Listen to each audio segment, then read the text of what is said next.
கூட்டம் சந்தோஷமானது. ஆமென். ஹல்லேலூயா. என்ன விழித்திருந்து கர்த்தருக்குள்ள காரியங்களை செய்ய வேண்டும் என்று கர்த்தர் விரும்புகிறார். ஆமென். அப்படினால அவருடைய நாமத்திலே கூடி வந்திருக்கிற யாவரையும் நான் வாழ்த்துகிறேன், ஆசீர்வதிக்கிறேன். நிச்சயமாகவே என் காலை பொழுதை சீக்கிரமாய் கடந்து விடுவீர்கள் நான் விசுவாசிக்கிறேன். ஹல்லேலூயா.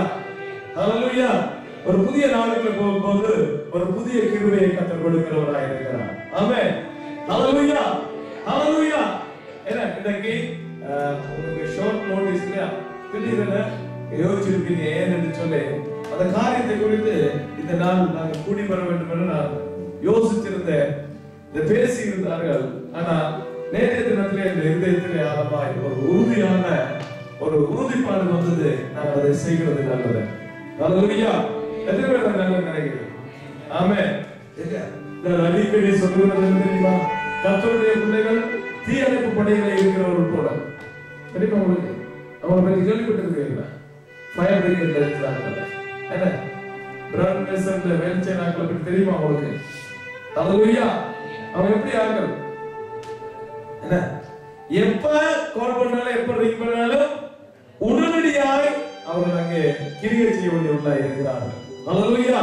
காலம் பொல்லாததாக இருக்கிறவர்கள் அன்றைக்கு அநேக காரியங்களை குறித்து அநேக விதமான வித்தியாசமான காரியங்கள் நடந்து கொண்டிருக்கிறது, போய்கொண்டிருக்கிறது. நம்மை சுற்றியும் சில சுழல் காற்றுகள் அங்கங்கே வீசத்தான் செய்கிறது. ஆனாலும் அதன் நடுவிலே இயேசு நம்மோடு இருந்து எழுந்து நின்று என்ன சொல்கிறார் தெரியுமா?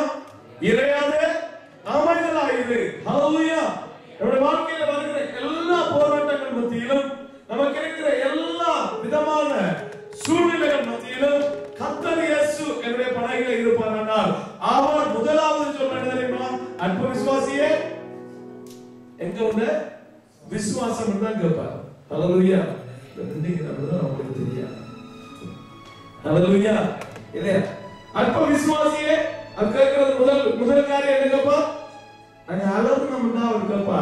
அதை குறித்து அதான் இன்னைக்கு கர்த்தருக்கு ஸ்தோத்திரம் ஒரு வார்த்தைய பாஸ்டர் சொன்னார் இல்லையா? என்ன சொன்னார்? உங்களுக்கு மத்தியிலே எரிகிற அக்கினியை குறித்து அது பெரிய அதிசயம் உண்டு, நூதனமான காரியம் உண்டு, எண்ண வேண்டாம். ஹல்லேலூயா. அப்படி எல்லாம் அடிக்கடி எரியும் நூறும் இல்லையா? பற்றி எரியும், பார்க்கிற மாதிரி இருக்கும், என்ன காற்றடிக்கிற மாதிரி இருக்கும், அங்கொண்டும் நடக்காது. கர்த்தர் இயேசு நம்முடைய இருந்தார். ஹல்லேலூயா. ஹல்லேலூயா. அவர் எங்களோடு இருக்கும் வரைக்கும், அவர் இருக்கிறார் என்ற விசுவாசம் எனக்குள்ள இருக்கும் வரைக்கும் நான் ஒரு நாளும் பதற மாட்டேன். விசுவாசி விசுவாசி பதறாத அடிச்சு சொல்லுங்க. விசுவாசி பதறான். என்ன பதற மாதிரி இருக்கு? பதறான். ஹல்லேலூயா. ஹல்லேலூயா. அவன் பதரை போல பதக்கிறதும் இல்லை. ஆமென். ஹல்லேலூயா. அவன் எப்போது நிலைத்திருக்கிறான். ஏன்னா அவன் நிலைத்திருக்கிறது கன்மலை ஆகிய கிறிஸ்து. ஆமென். நாங்க கர்த்தராகிய இயேசு கிறிஸ்துவுக்குள்ள இருக்கிறோம் என்றதை நாங்க நிச்சயப்படுத்திக் கொள்ள வேண்டும். நிச்சயமாய் கர்த்தர் இந்த நாளிலே நாங்க விழித்திருக்க வேண்டிய காரியத்தை குறித்து நம்மோடு நிச்சயமாய் பேசுவார் என்றதை நான் விசுவாசிக்கிறேன். ஏனென்றால் காலம் பொல்லாதா இருக்கிறபடினாலே நீங்க காலத்தை ஆதாயப்படுத்துங்க என்று வேதத்திலே சொல்லப்பட்டிருக்கிற எல்லா இடத்திலும் விழித்துக் கொண்டிருங்கள் என்று சொல்லப்படுகிறது. தூங்குகிற நீ விழித்திருந்து இல்லையா? தூங்குகிற நித்திரை ஒன்றோட விட்டு நீ என்ன செய்யணும்?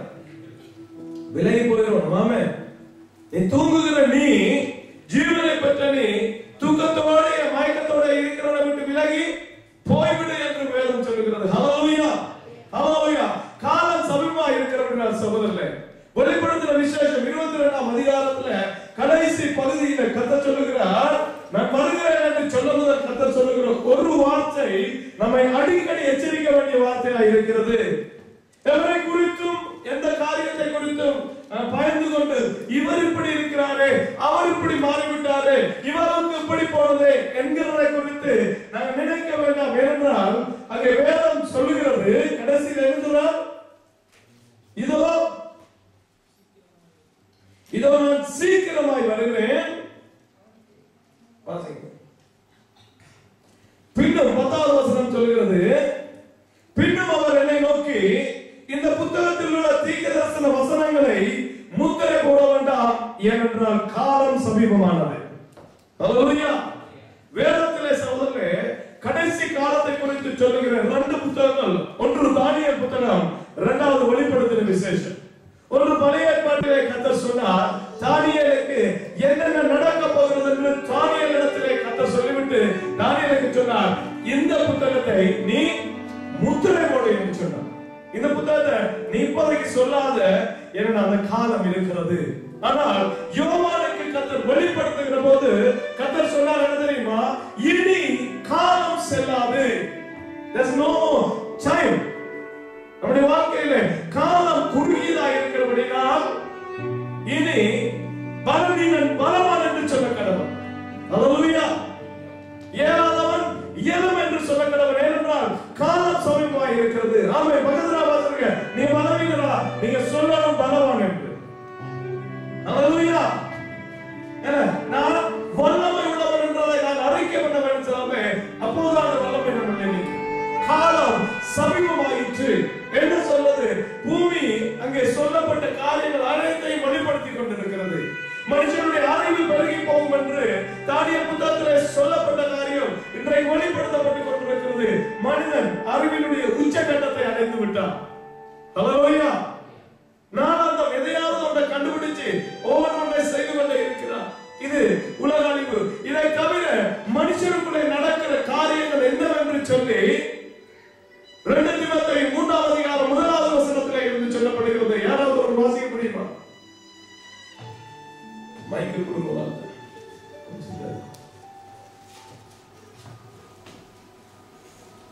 பிரசாத் கன்சிடர் நல்லது. மேலும் கடைசி நாட்களில் கொடிய காலங்கள் வருகின்றன என்பாயா. கடைசி நாட்களில் பாருங்க, இது கடைசி காலமும் கொடிய நாட்கள் வருகிற நாட்களும். ஹல்லேலூயா. The last days and the worst days. ஆமென். இது கடைசி நாட்கள் மாத்திரமல்ல, கொடிய காலம் சகோதரர்களே.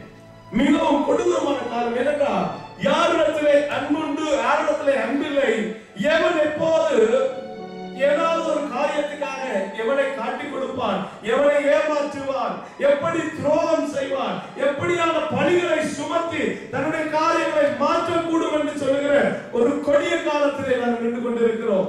ஹல்லேலூயா. அறிவு பெருகி போகும் என்று தானியேலுடைய புத்தகத்திலே கர்த்தர் அறிவித்தார். இயேசு கிறிஸ்து சொல்லுகிற போது அங்கே பூமி அதிர்ச்சிகளும் கொள்ளை நோய்களும் அங்கங்கே வரும், வெள்ளங்களும் பெருக்கங்களும் வரும் என்று சொன்னார். அது உலகத்திலே உள்ள மாற்றம். இங்கே மனுஷனுடைய சுபாவத்திலே என்ன மாற்றம் வரும் என்று அப்போஸ்தலனாகிய பவுல் அங்கே எழுதுகிறார். கடைசி நாட்களிலே கொடிய காலம் வரும் என்று நீ அறிவாயாக. You know that one day it's going to be the last days and the worst days are. It's in front of you. நீ அதுக்கு முன்னாலே நின்று கொண்டிருக்கிறாய். அதுக்கு முன்னாலே நீ வந்து நின்று கொண்டிருக்கிறாய். ஆனபடினால் நான் சொன்னேன், மனுஷருக்குள்ள என்ன மாற்றம் வருமா? வாசிக்கும்போது மனுஷர்கள் தங்களையே நேசிக்கிற தற்பிரியராயும் பணப்பிரியராயும், பணத்துலதான் ஆசை, எதிலையும் விருப்பம் இல்லை. பணம் பணம் பணம் பணம் பணத்துக்காக பணம் பாதாளம் வரையும் பாயும் பரலோகம் கொண்டு போகாது. ஹல்லேலூயா. பணம் என்ன செய்யும்? நம்மளை பாதாளம் வரைக்கும் கொண்டு போகும். அப்படிதான் தமிழ்ல நல்ல பணம் முடியாது. பணம் பாதாளம் வரை. பணம் என்றால் பிணமும் வாய் திறக்கு. ஏன்? அது பிணம். ஹல்லேலூயா. அது வாய்க்குள்ள பணம் போய் பேசணும். பணப்பிரியராய் மாறுவாங்க. You test. நீங்க இருக்கிற இடத்திலேயே உங்களை சுற்றி இருக்கிற வேலைத்தளமோ, நண்பர்களோ, உற்றாரோ, உறவினரோ, குடும்பமோ, நீங்க பக்கத்துல இருந்து பாருங்க, பணம் தான் முக்கியம். இப்ப என்னத்தை கொண்டு வந்தோம், என்னத்தை கொண்டு போகிறோம், சித்தாந்தம் பேசிக் கொண்டிருப்பாங்க. ஆனா சிந்தை முழுவதும் பணத்துல இங்கே ஆகியும் இதை ஆகியும் இதுக்காக வாசிங்க. பணப்பிரியராயும் விரும்புக்காரராயும் வளர்ந்தது. சும்மாவே இருக்க மாட்டான். எதையாவது எடுத்து போட்டு என்னையாவது நோண்டிக்கொண்டே இருக்க, அநியாயம் பண்ணணும். இவன் அவனோட சேர்க்கணும், இவன் அவனோட பிரச்சனை இருக்கணும், அதுக்கு இதை பார்க்கணும், இதை செய்யணும். விரும்புக்காரர், விரும்பு வீணான வேலை செய்து கொண்டே இருப்பான். They don't know how to spend a time because they will never read the Bible. வேதம் வாசிக்க மாட்டாங்க, ஜெபிக்க மாட்டாங்க, ஜெபிக்கிற சனத்தோட ஐக்கியம் வச்சுக்கொள்ள மாட்டாங்க, விரும்பவும் மாட்டாங்க. என்ன அவன் போனா ஒரே ஏதாவது வசனத்தை பற்றி கேட்பான். குருவுக்கா வீண் செய்வாங்க. வாசிக்கணும். பெருமை, தூஷிக்கிறவர்களாய், பேசுகிறவர்களாய், திட்டுகிறவர்களாய், அநியாய சொல்லுகிறதுனாலே அநியாயமான வார்த்தைகளை பேசுகிறவர்களாய்,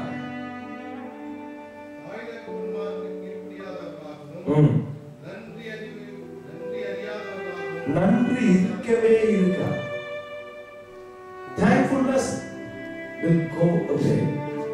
ஒரு காரியம் செய்தா இன்னைக்கு எல்லாத்துக்கும் அது என்ன உதவி செய்யும் வரையும் விழுந்து விழுந்து சரணம், விழுந்து விழுந்து ஐயோ அதோ இதோ பிரச்சனை என்னைய ஆண்டவர் தான் கூட்டிட்டு வந்து ஆண்டவருக்கு இப்படி ஒரு காரியம் செய்யணும் இல்லாட்டி அவரை வச்சு செய்வாங்க. நன்றி அறிதல் இல்லாதவர்கள், நன்றி இல்ல சோதனை, தேங்க்ஃபுல்னஸ் இல்ல ஆண்டவரை வெறுக்கிறார்.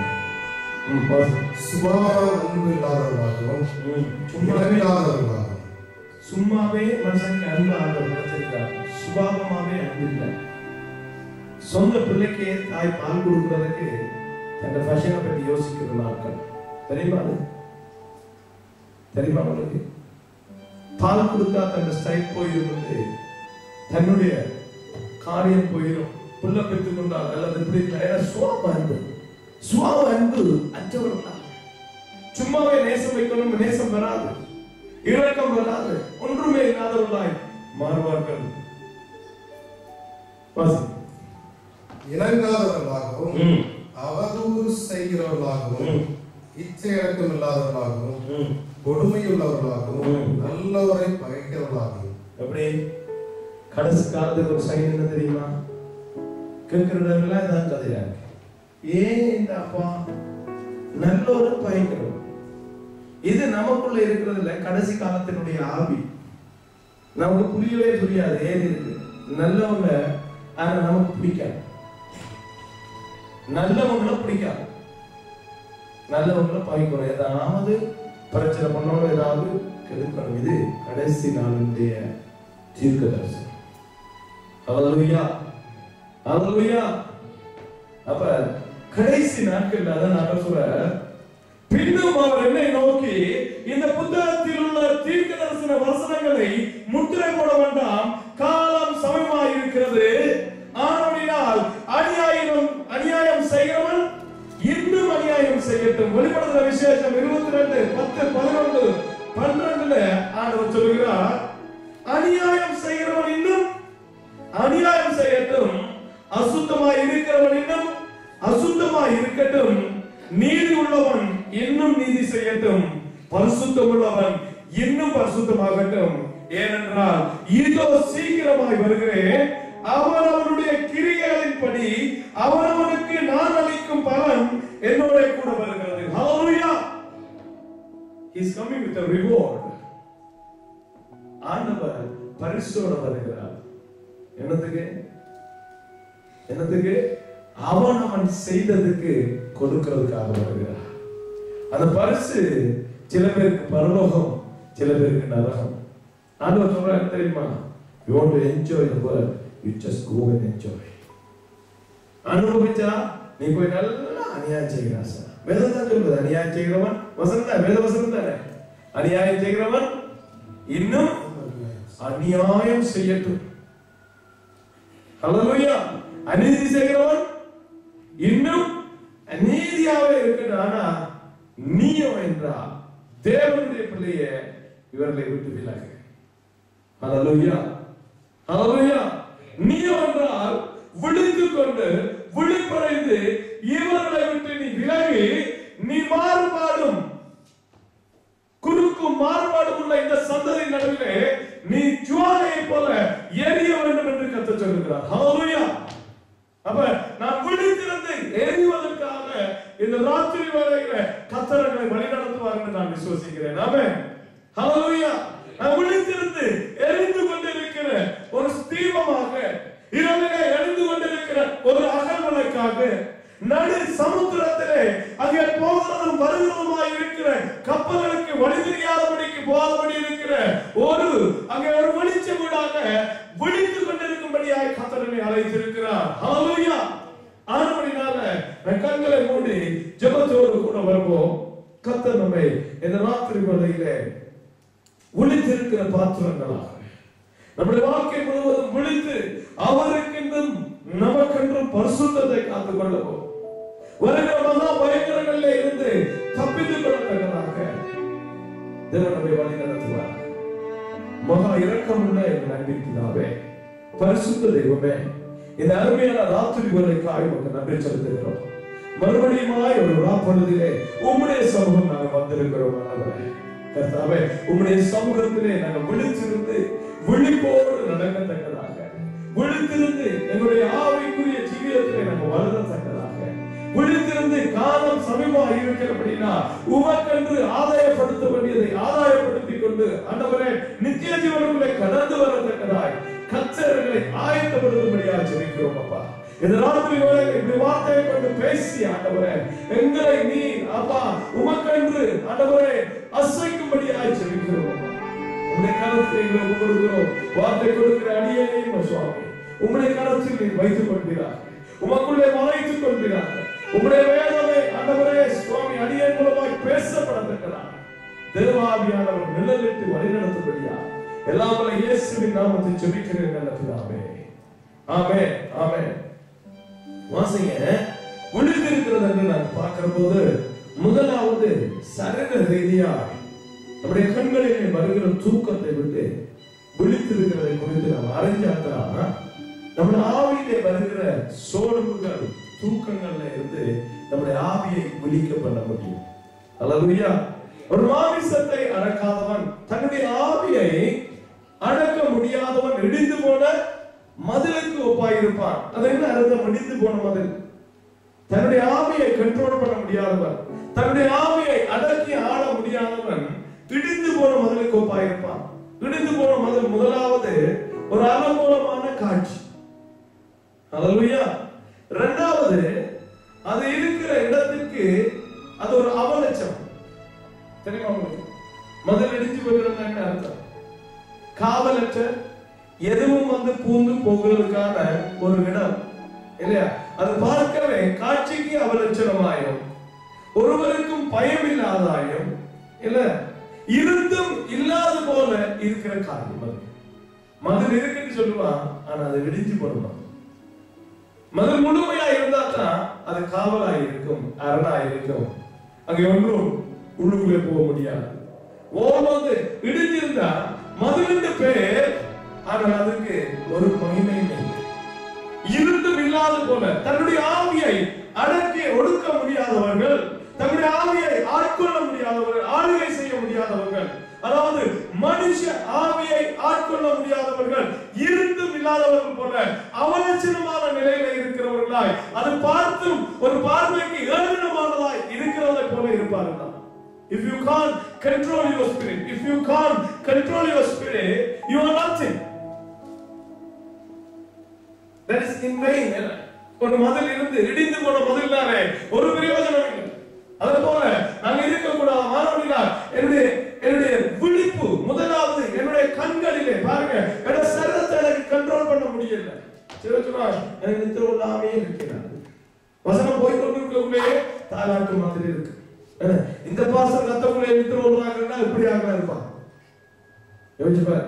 என்ன மாமி அடிக்கடி சொல்லுவா, உங்களுக்கு மைக் தேவையில்லை, உனக்கு மைக் தேவையில்லை. மைக்கையும் வச்சு கத்தக்குள்ள நித்திர விடுறா என்ன விதமான ஒரு வல்லமை இருக்கு. வேதத்துல சொல்லப்படுகிறது, அவர்களுக்கு கன நித்திரையின் ஆவியை கர்த்தர் கொடுத்தார். கன நித்திரை என்னதான் நடக்கட்டும், எனக்கு ஒரு நித்திரை வரும், அது ஒரு பொல்லாத ஆவி.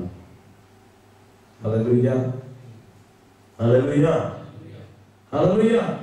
ஏன்னு சொன்னா பாருங்க, நமக்கு ஆபத்து அந்தரம் வந்தா, வேதனை வந்தா, அல்லது சூழ்நிலை மாறினா நித்திர கொள்ளாம இருக்கிறோம் தானே. நான் சில அனுபவங்களுக்குள்ளாக, இந்த பூமியில நடந்த அனுபவங்களுக்குள்ளாக நான் கடந்து போயிருக்கேன். முதலாவது கிட்டத்தட்ட 78ஆம் ஆண்டு ஒரு பெரிய சூறாவளி காற்று நான் இருந்த மட்டக்களப்பை தாக்கினேன். இரவிரவாக சுழல் காற்று மிகவும் பயங்கரம். நான் 8, 10ஆம் வகுப்பு 9ஆம் வகுப்பு படித்துக் கொண்டிருக்கிறேன். மிகவும் பயங்கரம். எனக்கு நல்ல ஞாபகம் இருக்கு. எங்க வீட்டுல கூரை பிளேட்டா இருந்த அப்படின்னா அநேகர் வந்து அங்கே தங்கினாங்க. ஆனா அந்த வீடே இடிந்தது. அந்த வீட்டினுடைய மேல இருந்த மாடி எல்லாம் இடிந்து போனதாங்க. ஒன்றும் தப்ப முடியாதபடி இரவிரவாக அங்கே இருந்த ஆண்கள் எல்லாம் அந்த கதவுல ஒன்று கொடுத்துட்டு இருந்தாங்க. அங்கே இருந்து காரியங்கள் அந்த ஜன்னல் தெரிந்த கிரில் அதில் ஊடாக காற்றோடு தண்ணி என அள்ளி வீசப்பட்டது. இரவிரவாக ஒரு நனைந்த உடுப்போடு உட்கார்ந்து நித்திரவர்கள். 2வது நாள் தூங்குவதற்கு ஒருவருக்கும் இடம் இல்லை, தூங்கவில்லை, முடியவில்லை. 2வது தடவை 83ஆம் ஆண்டு கலவரத்துக்கு நான் அவங்கள்ட்ட முதல் நாள் கலவரத்தில் அடிக்கப்பட்டு இரவு முழுவதும் தூங்கவில்லை. பயம் யார் எங்களை கொண்டு போடுவாங்க. 2வது நாள் போயிருந்த இடத்துல ஒன்றும் இல்லை. ரத்மலான ஏர்போர்ட் யாருக்குள்ள கொண்டு போய்விட்டான். இருக்க முடியாது, படுக்க முடியாது. பெரிய வெளிச்சம் தெரிஞ்ச ட்ரெயின் ரிப்பேர் பண்ண நடந்தா அப்படி இருக்கு. பெரிய டியூப் லைட்ஸ் இருக்கு, பெரிய முக்கிய லைட்ஸ். படுக்கவே முடியாது, படுக்கவே இல்லை. 2 நாள் படுக்கல, 3 நாள் படுக்கல. என்னன்னு சொல்லுவாருன்னா, சூழ்நிலை நெருக்கப்படுகிற போது என்னுடைய ஆவியை எனக்கு கண்ட்ரோல் பண்ண தெரியுது. ஆனா ஆசீர்வாதமா இருக்கும் போது எனக்கு அது செய்ய முடியாது. எல்லாம் நினைச்சா முடியாது. அதனாலதான் நமக்கு தெரியாது, தெய்வம் நமக்கு அடிக்கடி கஷ்டமான சூழ்நிலையை கொடுப்பார். எனக்கு ட்ரைனிங் உன்னுடைய ஆவியோட கருத்துல தான் இருக்கு. உனக்கு பிரச்சனைனா செய்ய முடியும், அதை செய்து பாருங்க சொன்ன. ஹல்லேலூயா, ஹல்லேலூயா. இருந்து பாருங்க, இருந்து நான் கொண்டாட்டங்கள் அது எத்தனையோ மணிச்சாரங்கள் இருந்து விடுவோம். ஆனா கதற சமத்துல இருக்குன்னா எப்படி சொல்லுங்க சொல்லுங்க, நல்லா இருக்கு, நல்லா இருக்கு, நல்லா இருக்கு. தன்னுடைய ஆவியை அடக்க நான் கற்றுக்கொள்ள வேண்டும் என்றால் நாட்கள் கொண்டாடா இருக்கிற சோதனை. கர்த்தராகிய இயேசு கிறிஸ்து ஒரு காரியம் சொன்னார். வாசிங்க, மத்தேயு எழுதின சுவிசேஷம் 25ஆம் அதிகாரம் 1 to 13 வரைக்கும் நான் வாசிக்கலாம். முதலாவது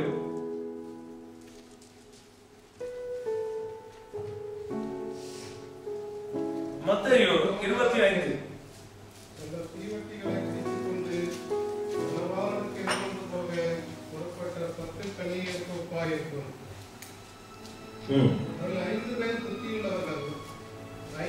புத்தியுள்ளவர்களுமாயிருந்தார்கள்.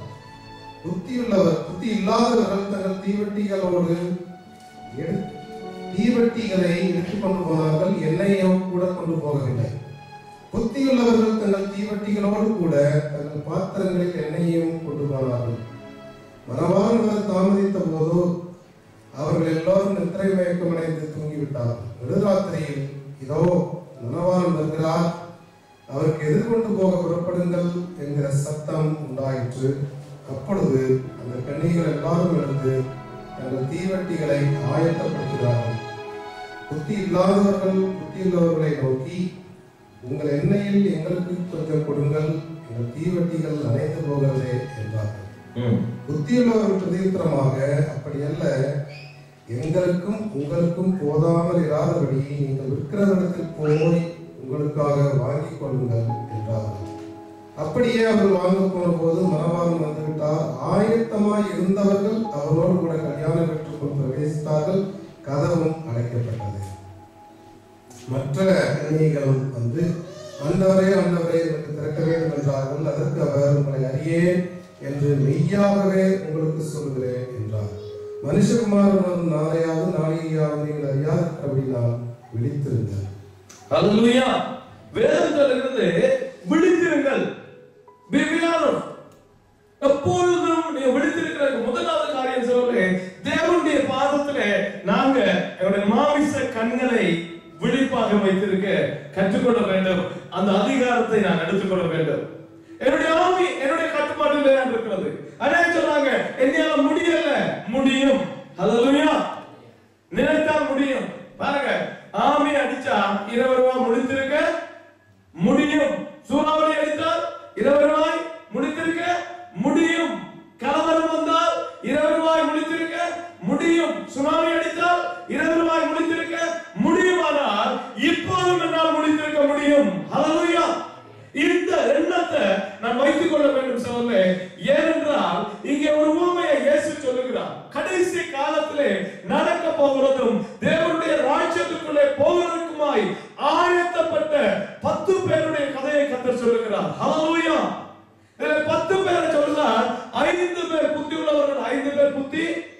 இல்லாதவர்களாம். ஏன் புத்தி இல்லாதவர்கள்?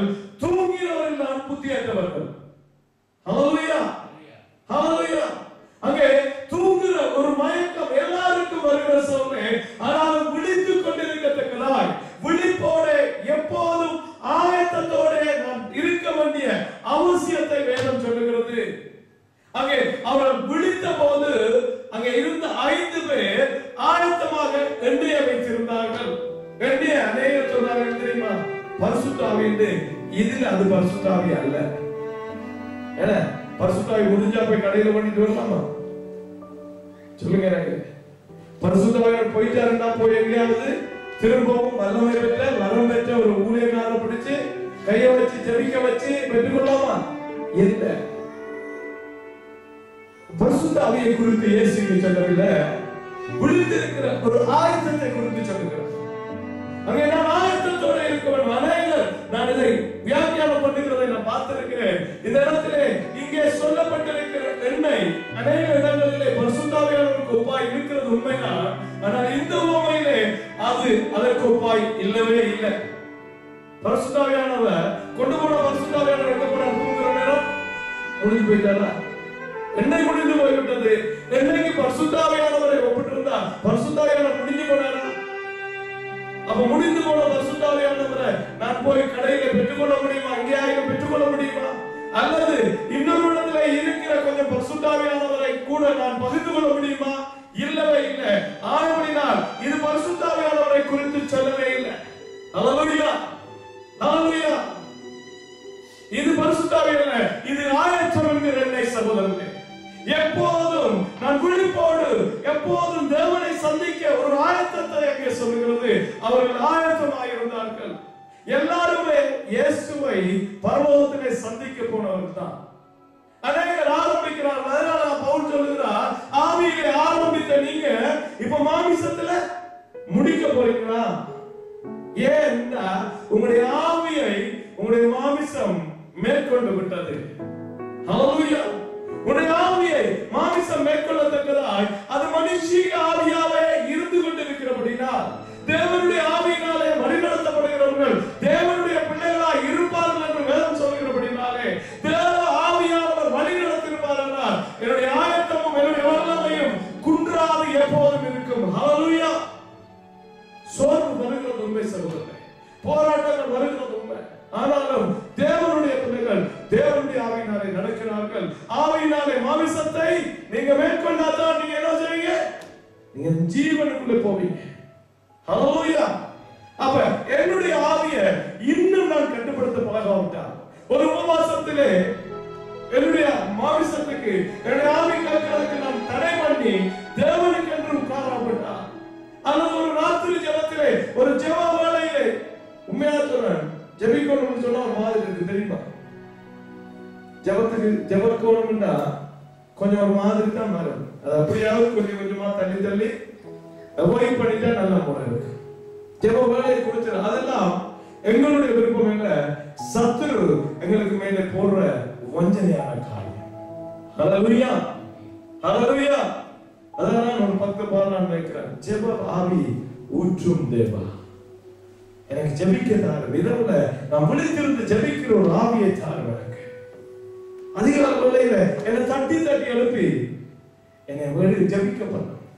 ராப்பொழுதுல நான் இருக்கிற இடங்கள் எல்லாவற்றிலும் அந்தி சந்தி மத்தியான வேலை முழுவதிலும் நான் உங்களுடைய சமூகத்தை தேடுகிறேன் என்று அவர் சொல்றார்.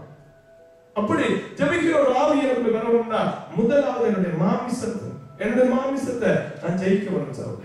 எனக்கு வர தூக்கத்தை நான் சொல்லணும், எனக்கு தூங்க முடியாது. எனக்கு தூங்க முடியாது, என்னால தூங்க முடியாது.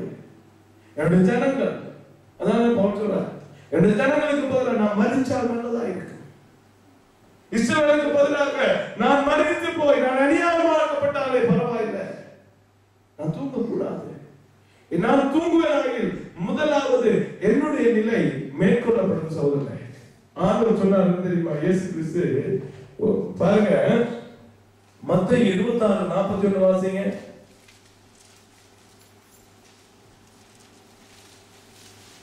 நீங்கள் சோதனைக்கு உட்படாதபடிக்கு விழித்திருந்து ஜெபம் பண்ணுங்கள். ஆவி ஆவி உற்சாகம் உள்ளதுதான், மாம்சமோ பலவீனம். ஏன் நாங்க ஒளித்திருந்து ஜெபிக்க வேணும்? Why we have to have vigil night? ஏன் விழிப்போடு இருக்கிற ஒரு இரவு பொழுது எங்களுக்கு தேவை? கட்டாயம் இரவில் ஜெபிக்கணுமா? கட்டாயம் தேவை. ஆனா கட்டாயமா தூங்குகிற ஒரு தூக்கத்தை, மாம்சத்துக்கு தேவையான ஒரு காரியத்தை நான் மறுப்பேன் ஆகில் என்னுடைய ஆவியிலே பலம் உண்டு என்பதை நான் உறுதிப்படுத்திக் கொள்ளலாம். ஹல்லேலூயா, ஹல்லேலூயா, ஹல்லேலூயா. என்னுடைய ஆவி உறுதியா இருந்தா தேவனுடைய ஆவியோடு இணைகிறது நிச்சயம். என்னுடைய ஆவி தேவனுடைய ஆவியோடு இணைந்து இருந்தா நான் ஜெயிக்கிறது நிச்சயம். அப்ப நமக்கு சோதனை வருகிறது. இன்னைக்கு அநேக சோதனை வருகிறது. சில வேளை இது சோதனை தானோ என்று தெரியாம விழுந்து விடுகிறோம், விழா போகிறோம். அதனால இயேசு என்ன சொன்னார்? சோதனைக்கு உட்படாதபடி, temptation, avoid this temptation. நீங்க சோதனையை தவிர்க்க வேண்டுமானால், ஏனென்றால் பிசாசு சோதிக்கிறவனாக அங்கே சுற்றி திரிகிறான் என்று 1 பேதுரு 5:8 பாருங்க. பிசாசு எப்படி திரிகிறானா?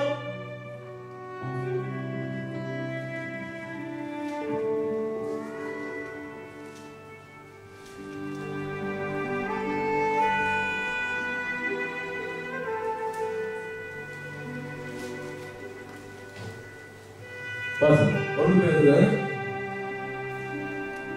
5:8. தெளிந்த புத்தியுள்ளவர்களாயிருங்கள், விழித்திருங்கள், ஏனெனில் உங்கள் எதிராளியாகிய பிசாசானவன் கட்சிக்கிற சிங்கம் போல் எவனை விழுங்கலாம் என்று வகை தேடி சுற்றி திரிகிறான். He is not relaxing. அவன் நம்மள போல தூங்குறதும் இல்ல, நம்மள போல களைச்சு போறதும் இல்ல. அவன் சுத்தி கொண்டே திரிகிறான். இப்படி சுத்தி வருகிற போதுதான் யோபுவை கண்டான் என்று யோபுடைய புத்தகத்தில் வேதம் சொல்லுகிறது. அவன் இந்த பூமி முழுவதிலும் சகோதரர்களே யார பிடிச்சு எப்ப கவுக்கலாம் விளங்குறதுன்னு சொன்னா, தன்னுடைய காரியத்தினாலே விழுத்தாட்டி அவரை மோசம் போக பண்ணி வேதனையாக்கி அவர்களை எப்படி மேற்கொண்டு நரகத்துக்கு கொண்டு போகலாம் என்று அவன் உட்கார்ந்து இருக்காமல், அவன் தூங்காமல், உங்கள் எதிராளியாகிய பிசாசானவன் எவனை விழுங்கலாம் என்று வகை தேடி சுற்றி கொண்டிருக்கிறான். He is searching for time and the reason to take it out. Hallelujah. அவன் எப்படியா வகை தேடுறான். நல்லா விளங்கிக் கொள்ளுங்க அந்த வார்த்தையை. எங்க சந்தர்ப்பம் சூழ்நிலை இருக்கிறது, எங்கே கொஞ்சம் விலகின இடம் இருக்கிறது, எங்கே அதை திருப்பி போடலாம், எப்படியாக இதை குழப்பமாக்கலாம் என்று அவன் தேடிக்கொண்டே திரிகிறான். ஆனபடினால அவர் சொன்னார், விழித்து கொண்டு புத்தி உள்ளவர்களாய் விழித்துக் கொண்டு. ஹல்லேலூயா. அப்ப இந்த விழிப்பு கண்ணிலே இருக்கிற விழிப்பு அல்ல சகோதரர்களே, இது உள்ளான மனுஷனாகிய ஆவியிலே இருக்கிற விழிப்பு. முதலாவது என்னுடைய மாமிசத்திலே நான் விழிக்கிறவனாய் மாறாவிட்டால் என்னுடைய ஆவியிலே ஒரு விழிப்பு வராது. என்னுடைய ஆவியிலே நான் விழிக்க முடியாது, என்னுடைய ஆவியிலே தூங்காது இருக்க முடியாது. நான் சில வேளையில அனுபவிச்சிருக்கிறேன். நான் தூங்குவேன், ஆனால் ஒரு பிரசங்கமே எனக்குள்ளே நடந்து கொண்டிருக்கு. ஹல்லேலூயா. நான் தூங்கிக் கொண்டிருப்பேன், வசனங்களுக்கு வசனம் தேவ ஆவியானவர் சொல்லிக் கொண்டிருக்கிறதை நான் உணர்ந்திருக்கிறேன். இரவு முழுவதிலும் சில நேரம் நாங்க ஆயத்தப்பட்டுக் கொண்டிருக்கிற நாட்கள்ல செய்திகளை கர்த்தர் எனக்கு ராத்திரி பொழுதுல தந்தது இன்னும் இப்பவும் இருக்கு. ஏனென்றா நான் தூங்குகிற போது என்னுடைய ஆவி விழித்திருக்கிறது. ஹல்லேலூயா.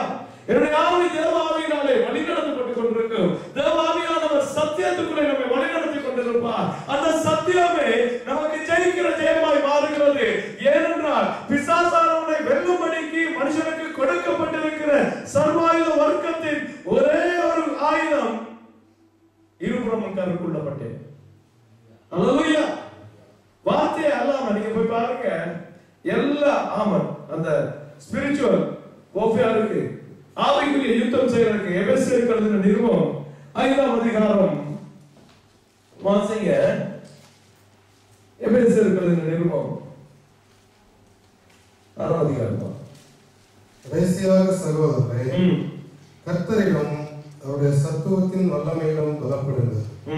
நீங்கள் பிசாசு தந்திரங்களோடு எதிர்த்து நிற்க திராணி உள்ளவர்களாகும்படி. கடைசியாக என் சகோதரரே, கடைசி சகோதரரே, this is the last hope. இதுதான் கடைசி நம்மை காத்துக்கொள்ள நாங்க ஆவியிலே யுத்தம் பண்ணுகிறது தான் கடைசி காரியம்.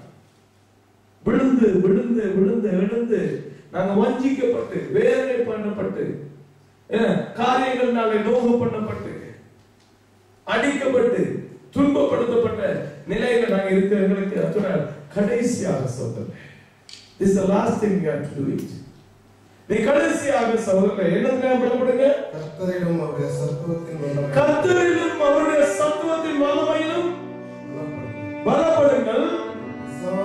நீங்கள் பிசாசின் தந்திரங்களோடு எதிர்த்து நிற்க திராணி உள்ளவர்களாகும்படிக்கு தேவனுடைய சர்வாயுத வர்க்கங்களை தரித்துக் கொள்ளுங்கள். It's a heavy word. என்ன கொஞ்சம் கடினமான வார்த்தைகள், கடினமான கொஞ்சம் கஷ்டமான சொற்கள். ஆயுத வர்க்கங்கள், ஆயுதங்கள் சகோதரர்களே, நமக்கு கொடுக்கப்பட்டிருக்கிற ஆயுத வர்க்கங்கள் எல்லாம் சொல்லப்படுகிறது பாருங்க. முதலாவது என்ன? ஏனெனில் மாம்சத்தோடும் இரத்தத்தோடும் அல்ல, துரைத்தனங்களோடும் அதிகாரங்களோடும் பிரபஞ்சத்தின் அந்தகார லோகாதிபதிகளோடும் வானமண்டலில் உள்ள பொருளாதார சேனைகளோடும் நமக்கு போராட்டம் உண்டு. ஆகையால் தீங்கு நாளில் அவைகளை எதிர்த்து நிற்கவும் சகலத்தையும் செய்ய முடித்தவர்களாய் நிற்கவும் திராணியுள்ளவர்களாகும்படி தேவனுடைய சர்வாயுத வர்க்கத்தையும் எடுத்துக்கொண்டு சத்தியம் எனும் கச்சையை உள்ள அறையில் கட்டினவர்களாகவும் நீதி எனும் மார்க்கவசத்தை தரித்தவர்களாகவும் சமாதானத்தின் சுவிசேஷத்திற்குரிய ஆயத்தம் எனும் பாதரட்சையை கால்களிலே தொடுத்தவர்களாகவும் பொல்லாங்கனையும் அக்னியாஸ்திரங்களை எல்லாம் அவித்துப் போடத்தக்கதாய் எல்லாவற்றுக்கும் மேலாய் விசுவாசம் எனும் கேடகத்தை பிடித்துக் கொண்டவர்களாயும் எண்ணுங்கள். இரட்சணை எனும் தலைச்சீராவையும் தேவவசனமாகிய ஆவியின் பட்டயத்தையும் எடுத்துக் கொள்ளுங்கள். ஹல்லேலூயா. அங்க பாத்தீங்கன்னா முழுவதும் அங்க கொடுக்கப்பட்டிருக்கிற எல்லா காரியங்களும் என்ன இன்னைக்கு சபையில் எடுக்கிற போதே சொன்னார். அவரிடத்துல என்ன இருக்கா? அவரிடத்துல ஆயுத சாலை, ஃபேக்டரி, என்ன வெப்பன் ஃபேக்டரி இல்லையா? Spiritual weapon factory. எந்த ஆயுதம் செய்ய தொடங்கினாலும் அந்த ஆயுதத்தை தடை பண்ண என்ன செய்யலாம்னு கண்டுபிடிக்கிறோம், கண்டுபிடிக்கலாம். ஆனா அதை ரகசியம் வச்சிருப்பாங்க. தெரியுமா? ஒரு ராக்கெட்டை அமெரிக்கா கண்டுபிடிக்கிறதுனா அதே மாதிரி ஒரு ராக்கெட்டை எதிரி எய்தால் அதை எப்படி இடைநிறுத்துவது, அதை இடையிலேயே எப்படி அழித்து விடுகிறது என்பதை இதை தயாரிக்கும் போதே அவன் கண்டுபிடிச்சுவான். ஆனா அந்த எதிர்பொருளை, எதிரான ஆயுதத்தை ஒருவருக்கு கொடுக்க மாட்டான். இந்த ஆயுதத்தை மாத்திரம் விற்பான். ராக்கெட்டை மட்டும் விற்பான். ஏன்னா அவனுக்கு தெரியும் ராக்கெட்டை வேண்டுறோம், தன்னிட்ட ராக்கெட்டை வேண்டி தனக்கே ஒரு நாளைக்கு விடுவான்னு அவனுக்கு தெரியும். அல்லேலூயா. என்ன சதாம் ஹுசைன் அங்க எழும்பின போது ஈராக்ல அவன் சொன்னா, நான் மிசைல் வச்சிருக்கேன், ஸ்கட் மிசைல் வச்சிருக்கேன். அமெரிக்கா என்ன செய்தது தெரியுமா? சொன்னா ஈரான் முழு அந்த இஸ்ரேலை அழித்து போடுவதற்காக நான் ஸ்கட் மிசைல் வச்சிருக்கிறேன். ஒரே நாள்ல அங்க இருக்கிற ஏவுகணைகள் போய் விடும். ஆமென். அல்லேலூயா. அமெரிக்கா சொன்னா அப்படியெல்லாம் நடக்காது. அவர்கள் கொண்டு போய் இஸ்ரேல்ல 2 ஆன்டி என்னது கொண்டு வச்சான்? Destroyer, missile destroyer. அதுக்கு ஒரு நல்ல பேர் ஒன்று இருந்தது. என்ன ஆனா அங்கே கொண்டு நிறுத்தினா தெரியுமா? இந்த ஸ்கட் ராக்கெட்டுடைய டெக்னாலஜி அவனிடத்துல இருந்து இவன் வேண்டியது. ஆமென். அல்லேலூயா. இவன் நினைச்சிருந்தா ராக்கெட் அடிச்சா எல்லாரும் அமெரிக்கா விசரம் மாதிரி நிக்கிறான். ஆனா அமெரிக்காவுக்கு தெரியும் இது அடிச்சா என்னத்தை வைத்து அதை இடையிலேயே நிறுத்தி ஒரு ராக்கெட் கூட இஸ்ரேலை விழுந்து வெடிக்காதபடிக்கு அங்கே தடை பண்ணப்பட்டது. ஏன்னா அவன் அதுக்கு ஆன்டி வெப்பன் இருக்கு. அல்லேலூயா. அது ரகசியம். ஆமென். அதே போல ஒரு தேவ ரகசியத்தை கர்த்தர் நமக்கு வைத்திருக்கிறார். ஆமென். அல்லேலூயா. ஆயுதங்கள் அங்கே செய்யப்பட்டிருந்தாலும் அந்த ஆயுதங்களை நாம் பாவிக்கத்தக்கதாய், அந்த தருணங்கள் வருகிற போது அதை எதிர்த்து நிற்கத்தக்கதாக கர்த்தர் காரியங்களை செய்கிறார். அங்கே இடையிலே கட்டப்படுகிற பெல்ட், கச்சை, சத்தியமாகிய கச்சையை பற்றி சொல்லப்படுகிறது.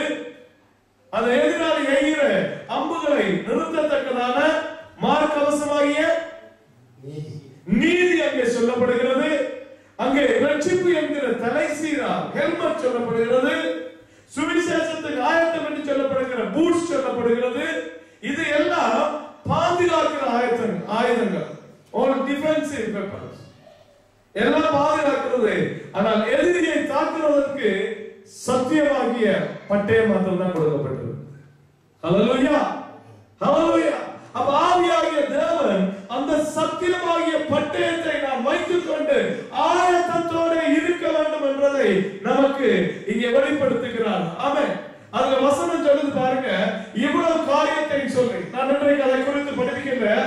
இதையெல்லாம் சொல்லி 18வது வசனத்தில் சொல்லுது பாருங்க, எந்த சமயத்திலும் சகல விதமான வேண்டுதல்களோடும் விண்ணப்பத்தோடும் ஆவியிலே ஜெபம் பண்ணி அதன் பொருட்டு மிகுந்த மன உறுதியோடும் சகல பரிசுத்தவான்களுக்காக பண்ணும் வேண்டுதலோடும் விழித்துக் கொண்டிருங்கள்.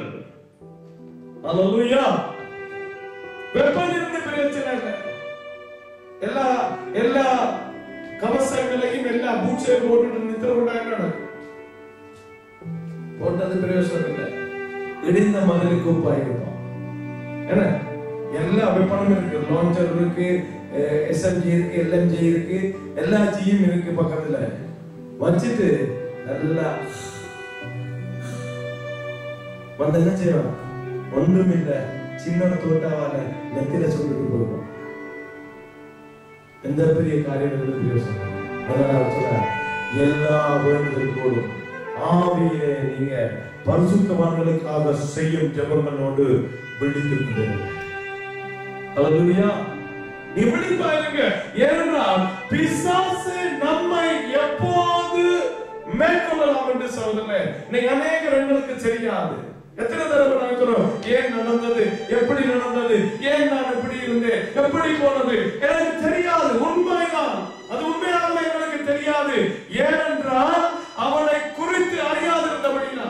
அதனாலதான் பவுல் சொல்றார், அவனுடைய தந்திரங்கள் எங்களுக்கு தெரியாதது அல்லவே. ஏனென்றால் அவனை குறித்து நினைக்கவே எனக்கு நேரம் இல்லை. அவ்வளவுக்கு ஆவியிலே நித்திரை, ஆவியிலே ஒரு அலட்சியம், ஆவியிலே ஒரு சோர்வு. மாமிசத்தை அடக்க முடியாதபடிக்கு, ஆவியை அடக்க முடியாதபடிக்கு, மாமிசத்தினுடைய விருப்பங்களுக்கு என்னை விட்டு கொடுக்கிறபடினா நித்திர வருதா? விட்டு கொடுக்காதீங்க. சொல்லுங்க, நீ நித்திர கொள்ளக்கூடாது. அல்லேலூயா. என்ன சொல்லணும், என்ன சொல்லணும், யாருக்கு சொல்லணும், எனக்கு அடி சொல்லணும். என்ன லக்கே எனக்கு நித்திர கொள்ள முடியாது. ஏன் தெரியுமா? இத்தனை பேர் கீழே இருந்து கொட்டாவை விட்டு என்ன அப்படி விட்டு இப்படி விட்டு எல்லாம் பார்க்கிறாங்க. நீ நித்திர கொள்ளக்கூடாது. ஹல்லேலூயா, ஹல்லேலூயா. உண்மைதான் சொல்லுவேன். Definitely you are tired. I accept that. I am tired too.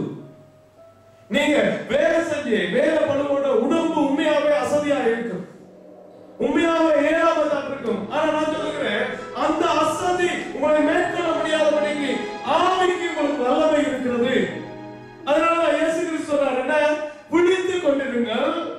மாமிசமோ பலவீனமானதான், ஆனால் ஆவியிலே நீங்க விழித்துக் கொண்டிருங்கள். ஹல்லேலூயா. உன் ஆவியை கொண்டு, உன் ஆவியினாலே மாமிசத்தை ஜெயித்தாதான் நாங்க வல்லமை உள்ளவர்களாய் மாறலாம். ஏனென்றால் பிசாசானவன், நம்முடைய எதிரி நம்மை சுற்றி வலம் வந்து கொண்டே இருக்கிறார். அடிக்கடி விழுந்து போகிறோம், அடிக்கடி சோரம் போகிறோம், அடிக்கடி ஏமாற்றப்படுகிறோம், அடிக்கடி வஞ்சிக்கப்படுகிறோம், அடிக்கடி வேதனைகளை போகிறோம், அடிக்கடி என்னை மறந்து போகிறேன். ஏன்? ஏனென்றால் அவன் உற்சாகத்தோடு சுத்தி கொண்டிருக்கிறான். ஹல்லேலூயா, ஹல்லேலூயா.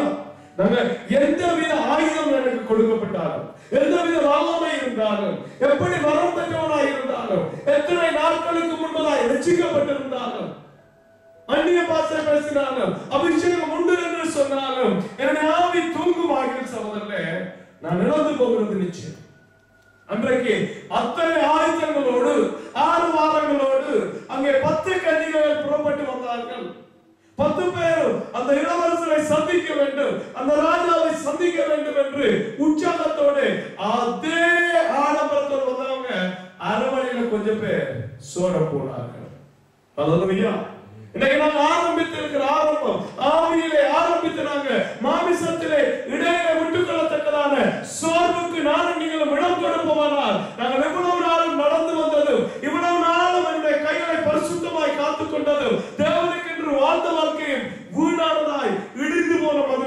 இருக்கு. ஹல்லேலூயா. நான் கர்த்தருக்காக ஒரு காரியத்தை செய்யும்படியாய் நீ ஒப்பு கொடுத்த மகன், கர்த்தருக்கு என்று வாழும்படியாய் ஒப்பு கொடுத்த மகன், கர்த்தராகிய இயேசு கிறிஸ்துவுடைய பரிசுத்த இரத்தத்தினாலே கழுவப்பட்டு முத்திரை செய்யப்பட்டு தேவ ஆவியினாலே முத்திரை செய்யப்பட்டிருக்கிற மகன் மகமாய் இருக்கிற நீ நானும் இடையிலே சொரம் போக எங்களுடைய ஆவியை விட்டு கொடுக்க கூடாது. ஹல்லேலூயா, ஹல்லேலூயா. கடைசி வரைக்கும் அதனால அவர் சொல்றார், அநியாயம் செய்திருக்கானா அவன் எல்லாம் அநியாயம் செய்யட்டும். Don't look at him. அநியாயம் செய்கிறவனை பார்த்து நீ ஒன்றும் செய்யாத. செழிக்கிறவனுடைய செழிப்பை பார்த்து கூட நீ ஒன்றும் பண்ணாதன்னு நான் சொல்றேன். அநியாயத்தில் இருக்கிறவன் செழிக்கத்தான் போகிறான், அநியாயத்தில் இருக்கிறவன் வாழத்தான் போகிறான். அசுத்தம் செய்கிறவன் இன்னும் அசுத்தம் செய்யட்டும். அவன் ஆலயத்துக்குள்ள இருந்து செய்யறானோ, ஆலயத்துக்கு வழியாளர் செய்யறானோ, குடும்பத்தினர் செய்யறானோ, குடும்பத்துக்கு வழியாளர் செய்யறானோ, அவனை குறித்து நீ கவனிக்காம நீ ஒன்று மட்டும் எடுத்துக்கோ, உனக்குரியது என்ன ஒரு வேலை. ஹல்லேலூயா, ஹல்லேலூயா. உனக்கு கொடுக்கப்பட்ட கிரீடத்தை ஒருவனும் கைப்படாதபடிக்கு அதை அருள்முட்டி காத்துக் கொள்ள வேண்டியது உன்னுடையது, என்னுடைய அவசியமா இருக்கு. கர்த்தர் எனக்கு கிரீடத்தை தந்தார். ஹல்லேலூயா, ஹல்லேலூயா. நித்திய ஜீவன் என்கிற ஒரு கிரீடம் எனக்காக ஆயத்தப்படுத்தப்பட்டிருக்கு. அதை நான் இழந்து போகத்தக்கதால் மாமிசத்திலே தூங்குறவனாய் நான் மாறக்கூடாது, என்னுடைய ஆவியிலே தூங்குறவனாய் நான் மாறக்கூடாது. முதலாவது என்னுடைய மாமிசத்தை மேற்கொள்ளத்தக்கதாய் தேவன் நமக்கு கொடுக்கிற நேரங்கள், தேவ சபையிலே கொடுக்கப்படுகிற காரியங்கள் வராதவர்களை குறித்து காணப்பட வேண்டாம். அவர்களுக்கு அதற்கு கொடுப்பனை இல்லை சொன்னார். அந்த ஆசீர்வாதம் இல்லை. You don't know why they didn't come. Maybe they have a good reason. There must be 1,000 excuses. அங்கே 1000 சாக்கு போக்குகள் இருக்கலாம், அல்லது தகுந்த காரணங்கள் இருக்கலாம். ஆனா உனக்கு இந்த ராத்திரியிலே கொடுக்கப்படுகிற ஆசீர்வாதம் அது வித்தியாசமானது. ஹல்லேலூயா. உனக்கு கொடுக்கப்படுகிற சவால் உன்னை கர்த்தர் தேற்றுகிற விதம், உன்னை உறுதிப்படுத்தி ஆயத்தப்படுத்துகிற விதம் வித்தியாசமானது. ஹல்லேலூயா. Take it with you. இது ஒரு ஆசீர்வாதமாய், இது எனக்கு வைக்கப்பட்ட ஒரு கிரீடமாக இன்றைக்கு நான் ஆவியிலே விழித்திருக்க வேண்டும் என்றது எனக்கு ஒரு ஆசீர்வாதமான செய்தியாய் மாறட்டும். ஒவ்வொரு நாளும் ஆவியிலே நான் விழிப்பாய் இருந்த சமயத்துல ஒருவனும் என்னை விழுத்தாங்க. ஹல்லேலூயா. இயேசு கிறிஸ்துவுக்கு வேதனை போராட்டம் வந்தது இல்லையா? நல்லா சாப்பிட்டாங்க, இரவுல ரசம் குடிச்சாங்க இல்லையா? இப்ப கேப்பீங்க, ஒரு வைன் குடிச்சாரா? அது எத்தனை %? என்ன வேதம் சொல்றது? திராட்சை ரசம் குடித்தாரு, கிரேப் ஜூஸ். என்ன ஜூஸ் நீங்க நாம குடிச்சாலும் பொறிக்க தெரியுமா உங்களுக்கு? சாப்பிட்டத்துல எடுத்து குடிச்சு பாருங்க, தண்ணி கலக்கலாம், கொஞ்சம் தானே அப்படியே அளவுக்கு மிஞ்சினா அமிர்தமும் வரைக்கும். ஆமே. சரி, ராம் வழியில கடைசி ராப்போசனத்தை முடித்தார்கள். நாங்க சாப்பிடுற மாதிரி சின்ன சின்ன நாங்க அடையாளமாய் செய்கிறோம், இதை என்னுடைய அடையாளமாய் செய்யுங்கள் என்று சொல்லி இருக்க அப்படின்னா. ஆனா they had their supper, late night meal. இரவு வேளை சாப்பாடு சாப்பிட்டாங்க, ரொட்டியை சாப்பிட்டாங்க, ரசத்தை குடிச்சாங்க. ஆனா நெருக்கம் இருக்கிறதை கர்த்தர் உணர்ந்தபடினார், வேதனை இருக்கிறதை கர்த்தர் உணர்ந்தபடினார், பாடுகள் இருக்கிறதை உணர்ந்தபடினால அவர் ஜெபிக்கிறதுக்கு இரவு வேளையில அந்த ஒரே ஒரு இடத்துலதான் இரவுலே ஜெபிக்க போனார் என்று எழுதப்பட்டிருக்கு. இல்லாட்டி அவர் அதிகாலையில ஜெபிக்கிறவர். அவர் அங்கே இரவு வேளையில அவர்களை கூட்டி போய் ஜெபிக்கிறாங்க. 3 பேரும் கூட்டிட்டு போனாருன்னா 3 பேரும் நல்ல நெத்திர ஒரு தரம் வந்து தட்டி எழுப்பி சொன்ன பிரச்சனை வரப்போது ஜெபிங்க. சரிப்பா, எல்லாம் ஓகே ரைட்டா என்ன சொல்ல தொடங்கி இருந்தாங்க. ஸ்தோத்திர ஸ்தோத்திர ஸ்தோத்திர போய் என்ன ஆண்டவர் வந்து ரிசீவ் பண்ணோடனே அதுதான் வரும். என்ன இடையில ஆளுநர் நீங்க எல்லாம் ஹல்லேலூயா அப்படின்னு சொல்ற மாதிரி இல்லையா? அவன் சொன்னா ஸ்தோத்திரம் சொல்லியிருப்பான். திரும்பவும் கர்த்தர் வந்தான். திரும்பவும் போய் ஜெபிக்கிறான். ஜெபிச்சு அவன்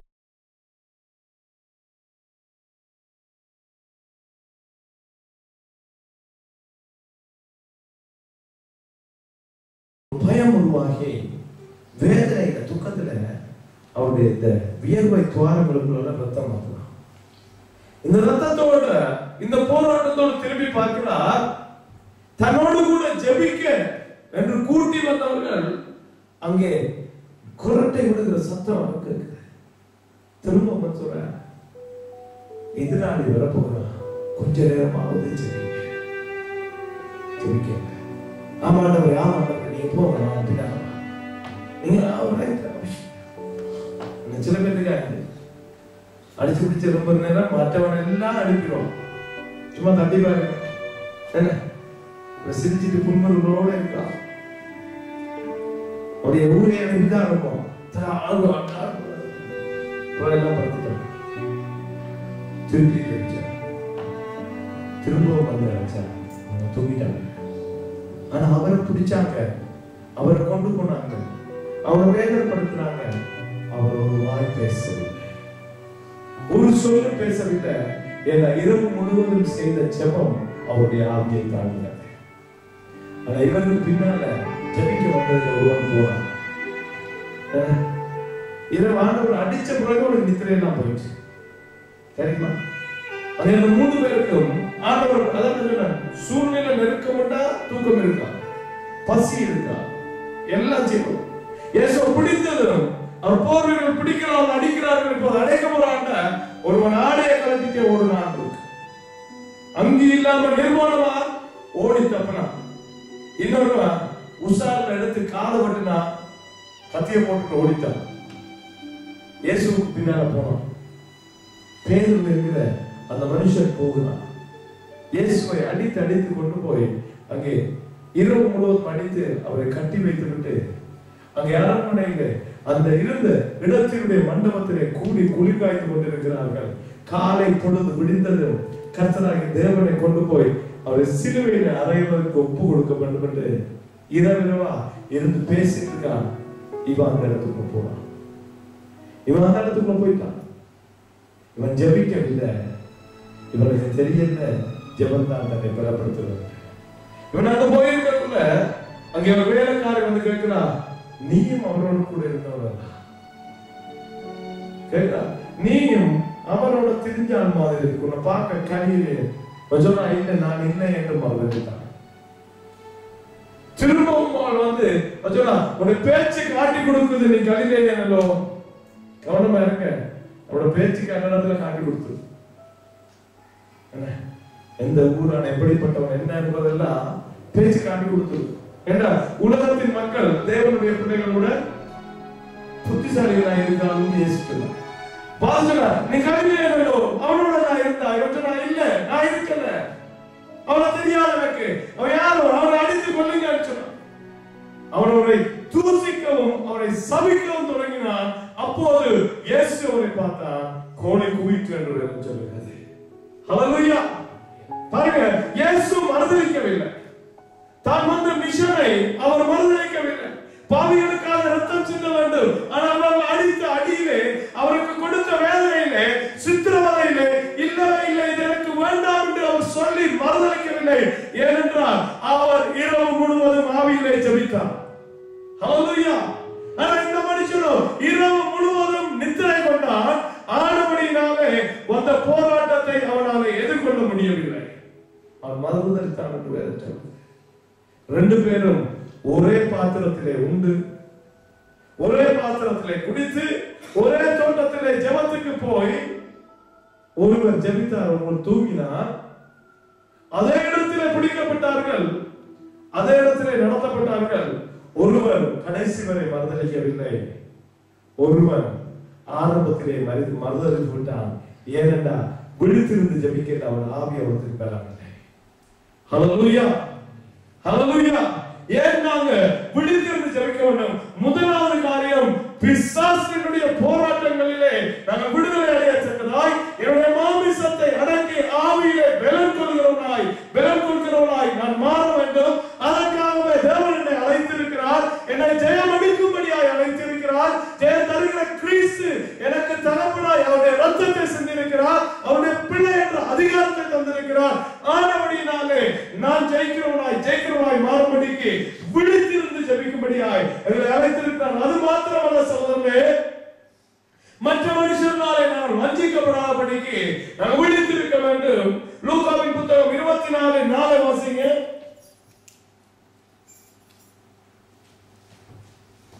லூக்கா 24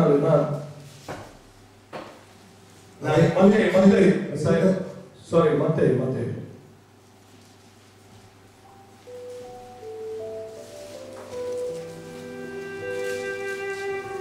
24:4. இயேசு அவருக்கு பிரதித்திரமாக, ஒருவரும் உங்களை வஞ்சியாதபடிக்கு எச்சரிக்கையாயிருங்கள். ஏனெனில் அநேகர் வந்து என் நாமத்தை தரித்துக் கொண்டு நானே கிறிஸ்து என்று சொல்லி அநேகரை வஞ்சிப்பார்கள். யுத்தங்களை செய்திகளையும் கேள்விப்படுவீர்கள். அலங்காதபடிக்கு எச்சரிக்கையாயிருங்கள். ஆமென். நாங்க இரண்டாவது காரியம் சொல்றேன்.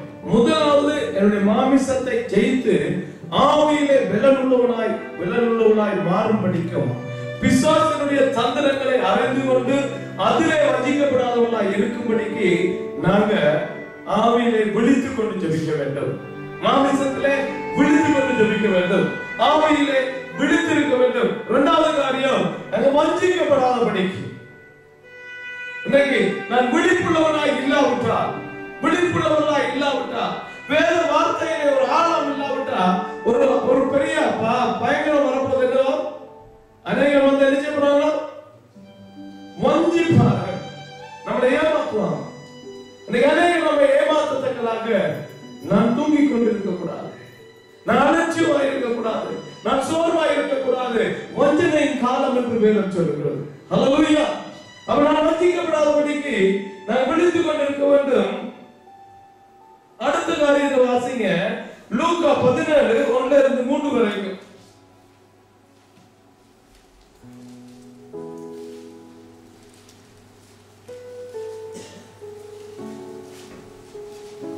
பின்பு அவர் அவருடைய சீசர்களை நோக்கி, இடர்களும் வராமல் போவது கூடாத காரியம், ஆகிலும் அவைகள் எவனால் வருகிறதோ அவனுக்கு ஐயோ.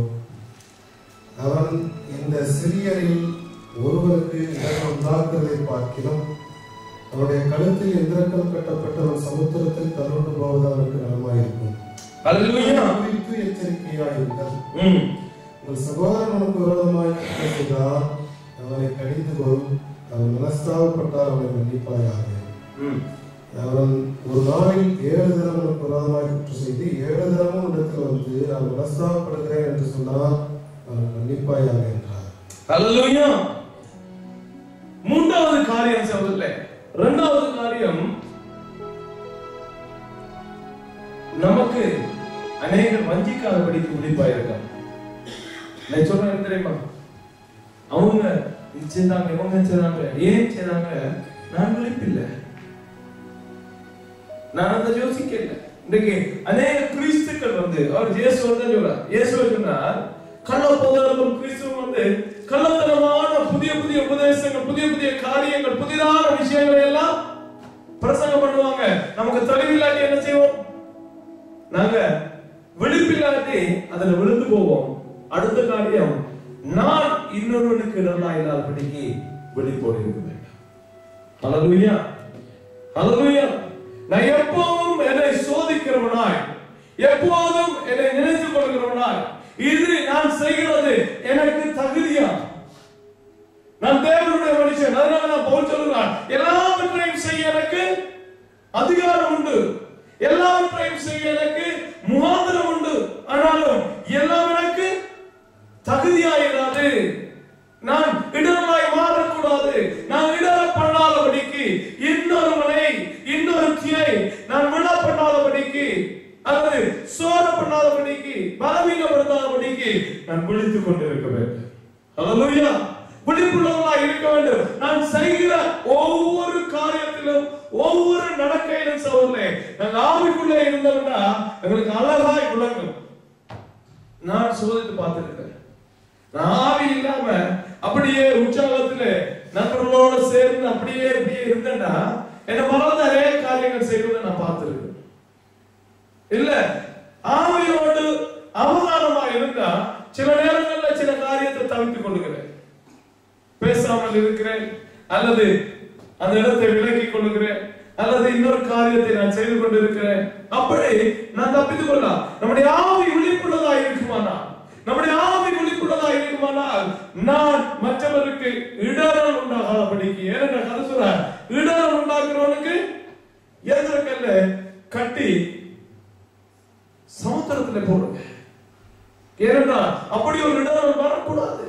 இன்னொருவனுக்கு இடரல், இன்னொருத்துக்கு இடரல், இன்னொரு குடும்பத்துக்கு இடரல், இன்னொரு சமூகத்துக்கு இடரல், அது ஏற்படுவதை தவிர்த்துக் கொள்ளுங்கள் சொல்கிறார். அதை தவிர்த்துக் கொள்ள என்ன செய்யலாம்? ஒரு பிள்ளை செஞ்சா அவனை கடிந்து கொள்ளுங்க. அவன் மனம் திருப்பி மன்னிப்பு கேட்டா அவனுக்கு அதை மன்னித்து விடுங்க. 7 தடவை இல்லை, எத்தனையோ தடவை காரணம் அதை செய்யுங்க சொல்றேன். நாம் விழிப்புள்ளவர்களாய், ஆவியிலே விழிப்புள்ளவர்களாய் இருக்க வேண்டும். 3வது காரியம், அடுத்தவருக்கு இடம் உண்டாகும். 2வது காரியம், நான் ஏமாந்து போகாதபடிக்கு விழிப்பாய் இருக்கிறேன். நான் ஏமாந்து போகாதபடிக்கு விழிப்பாய் இருக்கிறேன்டா. யாரை ஏமாத்துவாங்க தெரியுமா? வாசிங்க 2 தீமோத்தேயு 3ஆம் அதிகாரத்துல இன்னைக்கு வாசிச்ச மாதிரி கீழே கொஞ்சம் பேரை ஏமாத்துவாங்க, கொஞ்சம் பேர் இருக்கு பாருங்க. யாரை ஏமாத்துவாங்க? எப்பொழுது கற்றாலும், எப்படிப்பட்டவர்கள் வருவாங்கன்னா, எப்ப கற்றாலும், என்னத்தான் படிச்சாலும், என்ன வேதத்தை சொன்னாலும் ஒருபோதும் சத்தியத்தை அறிந்து உணராதவர்களாய் இருக்கிற பெண் பிள்ளைகளுடைய வீடுகளில் இப்படிப்பட்டவர்கள் நுழைந்து அவர்களை வசப்படுத்திக் கொள்கிறார்கள். என்னையும் எம்பிரையும் மோசேக்கு எதிர்த்து நின்றது போல இவர்களும் சத்தியத்துக்கு எதிர்த்து நிற்கிறார்கள். இவர்கள் துர்ப்புத்தியுள்ள மனுஷர்கள், விசுவாச விஷயத்தில் பரட்சிக்கு நின்றார்கள். ஆனாலும் அவர்கள் அதிகமாய் பலப்படுவதில்லை. இவருடைய மதிகேடு எல்லாருக்கும் வெளிப்பட்டது போல இவருடைய மதிகேடும் வெளிப்படும். பக்தியின் தேசத்தை தெரிந்து கொண்டு அதனுடைய பலத்தை மறுதலிக்கிறவர்கள் பக்தி போல இருப்பாங்க, சர்ச்சுக்கு போறாங்க போல இருப்பாங்க, ஜெபத்துல இருக்கிறது போல இருப்பாங்க, வேத படிப்புல இருக்கிறது போல இருப்பாங்க.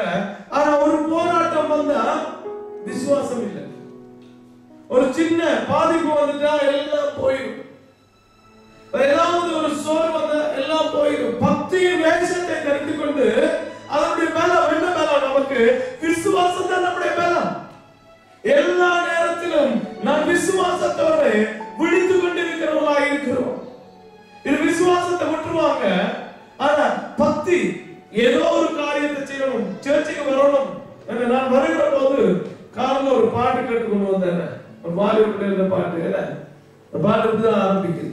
அந்த பக்கம் என்னை இழுக்கிறார்கள், இந்த பக்கம் என்னை அழைக்கிறார்கள் என மாய்மான வாழ்க்கை நான் வாழ்கிறேன். உண்மை அருமையான பாட்டு, அழகான வரிசைகள், சிறமையான வரிசை. மியூசிக் கொஞ்சம் இங்கிலீஷ் ஜாஸ் மியூசிக்கா இருக்கு அப்படின்னால கேட்க நமக்கு ஒரு மாதிரி இருக்கு. ஆனா அருமையான வார்த்தைகள் சொல்ல பாடிக்கிறாங்க. அந்த பையன் படிக்கிறாங்க. ஞாயிற்றுக்கிழமை வந்தா இவங்களை போல பரிசுத்தம் இல்லை. பரிசுத்தத்தை பற்றி கேட்டா மேரி மாதா கூட கிட்ட வரையலாம். அந்த அளவுக்கு காணிக்க தசமமாகண்டா அதெல்லாம் மாசம் போட்டுருவோம்ன்றாங்க. ஆனா சத்திய நித்தியம் அவங்களுக்கு ஒன்றும் தெரியாது. அல்லேலூயா. எல்லாவற்றிலும் பக்தியின் வேஷத்தை தெரிந்து கொண்டு அவருடைய பலத்தை மறுதலிக்கிறவங்க என்ன செய்வாங்கன்னா, அவங்க சும்மா இருக்க மாட்டாங்க. எப்படி கற்று தெரிந்தாலும் புரியாது, சத்தியத்தை புரியாது இருக்கிற பண்புகளை விட்டுதான் முதல் கூறுவாங்க. அதான் நல்ல ஏரியா. ஒரு இசபேலை பிடிச்சா காரணம் இசபேல் அசைக்கிறதுக்கு. நான் சொல்றேன் நாவியை குறித்து. உங்களுக்கு இசபேலை குறித்து எத்தனை பேருக்கு தெரியுமா? தெரியாது. இசபேல் என்கிற ஒரு ராணி தேவனுடைய ராஜ்யத்தை, ராஜா அங்க இருக்கத்தக்கதான் அந்த ராஜ்யத்தை அசைத்து தீர்க்கதரிசிகளை கொன்று தேவனுக்கு எதிராக விக்கிரகங்களும் தோப்புகளை உண்டு பண்ணி அங்கே கலக்கி கொண்டிருந்த அவருடைய ஆவி வேதனைக்குரிய ஆவி. அப்படியே நடத்ததான் செடி போய் பிடிப்பாங்க. பாருங்க, நான் ஏன் ஏமாற்றப்படுகிறேன்? நான் எப்ப கற்றாலும் வேதத்தை புரிந்து கொள்ளாமல் இருக்கிறபடியினால எனக்குள்ளே என்னுடைய வீட்டுல புந்து என்னை ஏமாற்ற முடியும் என்று வேதம் சொல்லுகிறது. அல்லேலூயா. எப்படி கற்றாலும் வசனத்தை வாசிக்கின்ற எப்பொழுது கற்றாலும் ஒருபோதும் சத்தியத்தை அறிந்து உணராதவர்கள். பிரசங்கமா பண்ணுங்க, பைபிள் அடிச்சு கொடுங்க, வசனமா சொல்லுங்க. சொல்லுங்க, அறிய மாட்டது, புரிய மாட்டது. எஸ், ஆமா ஆமா ஆமா ஆமா. ஆனா சர்ச்சுக்கு வந்த கொண்டே இருக்கும். ஹல்லேலூயா, ஹல்லேலூயா. வேதத்தை எப்பயும் அறியாது இருக்கிறவங்களுக்குள்ள ஏமாற்றுக்காரர் கூறுவது இலக்கு, இது கடைசி காலத்தினுடைய அடையாளம். ஆமென். அப்ப இடரல், நான் ஏமாந்து போகிறேனே, நான் வேதத்தை புரியாது, அதை உணராது. அப்ப நான் விழிப்போடு கூட இருக்க வேண்டியது, என்னை ஒருவரும் ஏமாற்றக்கூடாது. இன்னைக்கு தேவனுடைய சமூகத்துக்கு வந்திருக்கிற மகனே மகளே, இது உனக்கு கர்த்தர் கொடுக்கிற ஆசீர்வாதத்தின் நாள். ஏண்டா இனி உன்னை யாரும் விடற பண்ணக்கூடாது, உன்னால யாரும் விடற முடியாது. ஹல்லேலூயா, ஹல்லேலூயா. அதற்காகத்தான் தேவன் என்னை இன்றைக்கு ஆயத்தப்படுத்தி இருக்கிறார். தேவனுடைய வாழ்க்கையில் ஒரு மாற்றத்தை கொண்டு வர விரும்புகிறார். தேவ ஆவியானவர் இந்த நடு ராத்திரி வேளையில எங்களுடைய வாழ்க்கையிலே நடுப்பகுதியிலே நின்று ஒரு பெரிய மாற்றத்தை கொண்டு வரும்படியாய் அசைவாடி கொண்டிருக்கிறார், வார்த்தையாய் வெளிப்பட்டுக் கொண்டிருக்கிறார் என்று நான் விசுவசிக்கிறேன். ஹல்லேலூயா. என்னை யாரும் வஞ்சிக்காதபடிக்கு, என்னால யாரும் இடர்கள் அடையாதபடிக்கு தேவன் என்னை உள்ளுக்குள்ளவனாய் மாற்றிக் கொண்டிருக்கிறார். சொல்லுங்க ஹல்லேலூயா. ஒரு சரீரத்துல கலைப்பு இருந்தா ஒரு ஆவியில நீங்க சொல்லுங்க, நான் விழித்திருக்க வேண்டும். தேவ ஆவியானவர் இன்றைக்கு எனக்கு ஒரு காரியம் செய்ய போகிறார். ஹல்லேலூயா. தேவ ஆவியானவர் என்னை கொண்டு பெரிய காரியம் செய்ய போகிறார். அன்றைக்கு ஒரு மனுஷன் ஓடி வந்து இயேசுவிடத்தை கேட்டார், நான் நித்திய ஜீவனுக்கு வர என்ன வழி? கர்த்தர் சொன்னார், விபச்சாரம் செய்யாதே, கொலை செய்யாதே, மற்றவனுடைய எடுக்காதே, இப்படிப்பட்ட பிரமாணங்களை நீ செய் என்று சொன்னபோது அவன் சொன்னா என்ன தெரியுமா? இதையெல்லாம் நான் சின்ன வயசுல இருந்து செய்கிறேன். ஹல்லேலூயா. அப்பதான் அவன் சொன்னார், உன்னிடத்திலே ஒரு குறை இருக்கிறதை மாத்திரம் நான் பார்க்கிறேன், மிச்ச எல்லாத்திலும் you are perfect maybe. நீ வேதத்தை, நியாயப்பிரமாணத்தை நீ அப்படியே செய்து கொண்டு வரக்கூடும், ஆனால் உன்னிடத்திலே ஒரு குறை இருக்கிறது. ஏனென்றால் உன்னிடத்திலே இருந்து பிறனுக்கு கொடுக்கிற இருதயம் உனக்கு இல்லை. ஆனபடினால உனக்கு இருக்கிறதை வச்சு ஏழைகளுக்கு கொடு என்று சொன்னான். அவன் மனம் கலங்கினவனாய் துக்கத்தோட போனான் என்று வேதம் சொல்லுகிறது. இவன் போன மாத்திரத்திலே அப்போஸ்தலன் வந்து கேட்கிறான், பேதுரு கேட்கிறான், என்ன ஆண்டவரே போயிட்டான். அப்ப ஆண்டவர் சொன்னார், ஒரு பணக்காரன் தேவனுடைய சமூகத்துக்குள்ளே வருகிறது, ஊசியின் காதுக்குள்ளே ஒட்டுடன் நுழைகிறதுக்கு சமனா இருக்கும், அது போக முடியாது என்று சொல்றார். அப்படியான யார் வருவாங்க? அப்படியான உங்களால் வர வைக்க முடியாது, என்னால கூட.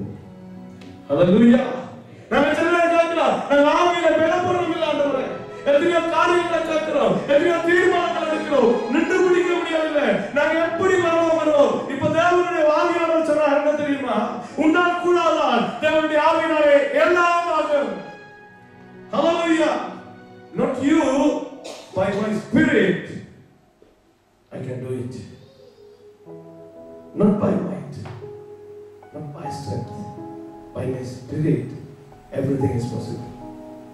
பலத்தினாலும் அல்ல, பராக்கிரமத்தினாலும் அல்ல, நம்முடைய ஆலோசனையினாலும் அல்ல, நம்முடைய தீர்மானத்தினாலும் அல்ல, தேவ ஆவியினால இந்த ராத்திரியில என்ன பலப்படுத்த முடியும்? ஹல்லேலூயா. இந்த பலப்படுத்துகிற கிறிஸ்துவினாலே எல்லாவற்றையும் எங்களுக்கு செய்யவும் முடியும். ஆமென். எனக்கு செய்ய முடியும், இந்த தேசத்தை கலக்க முடியும், எங்களுடைய ஜனங்களை ரட்சிப்பிலே நடத்த முடியும், எனக்குள்ளாக தேவன் ஒரு பெரிய எழுப்புதலை கொண்டு வர முடியும். தேவனுடைய சமூகத்திலே, தேவனுடைய ராஜ்யத்திலே எழுப்புதலை கொண்டு வந்தவர்கள் ஞானிகளும் அல்ல, பலவான்களும் அல்ல.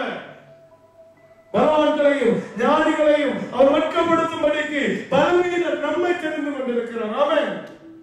ஆனா நான் அவருடைய ஆவியிலே பலப்படுகிறவனாய், அந்த ஆவி எனக்குள்ளே கிரியை செய்கிறதாய், விழிப்புள்ளதாய் இருக்க வைக்கிறது என்னுடைய உங்களுடைய பொறுப்பாக இருக்கு. ஹல்லேலூயா, ஹல்லேலூயா. கடமை பெரிய ஆட்கள் அல்ல சகோதரர்களே, கடமை பெரிய காரியங்கள் அட்டகாசம் பண்ணுகிறவங்க.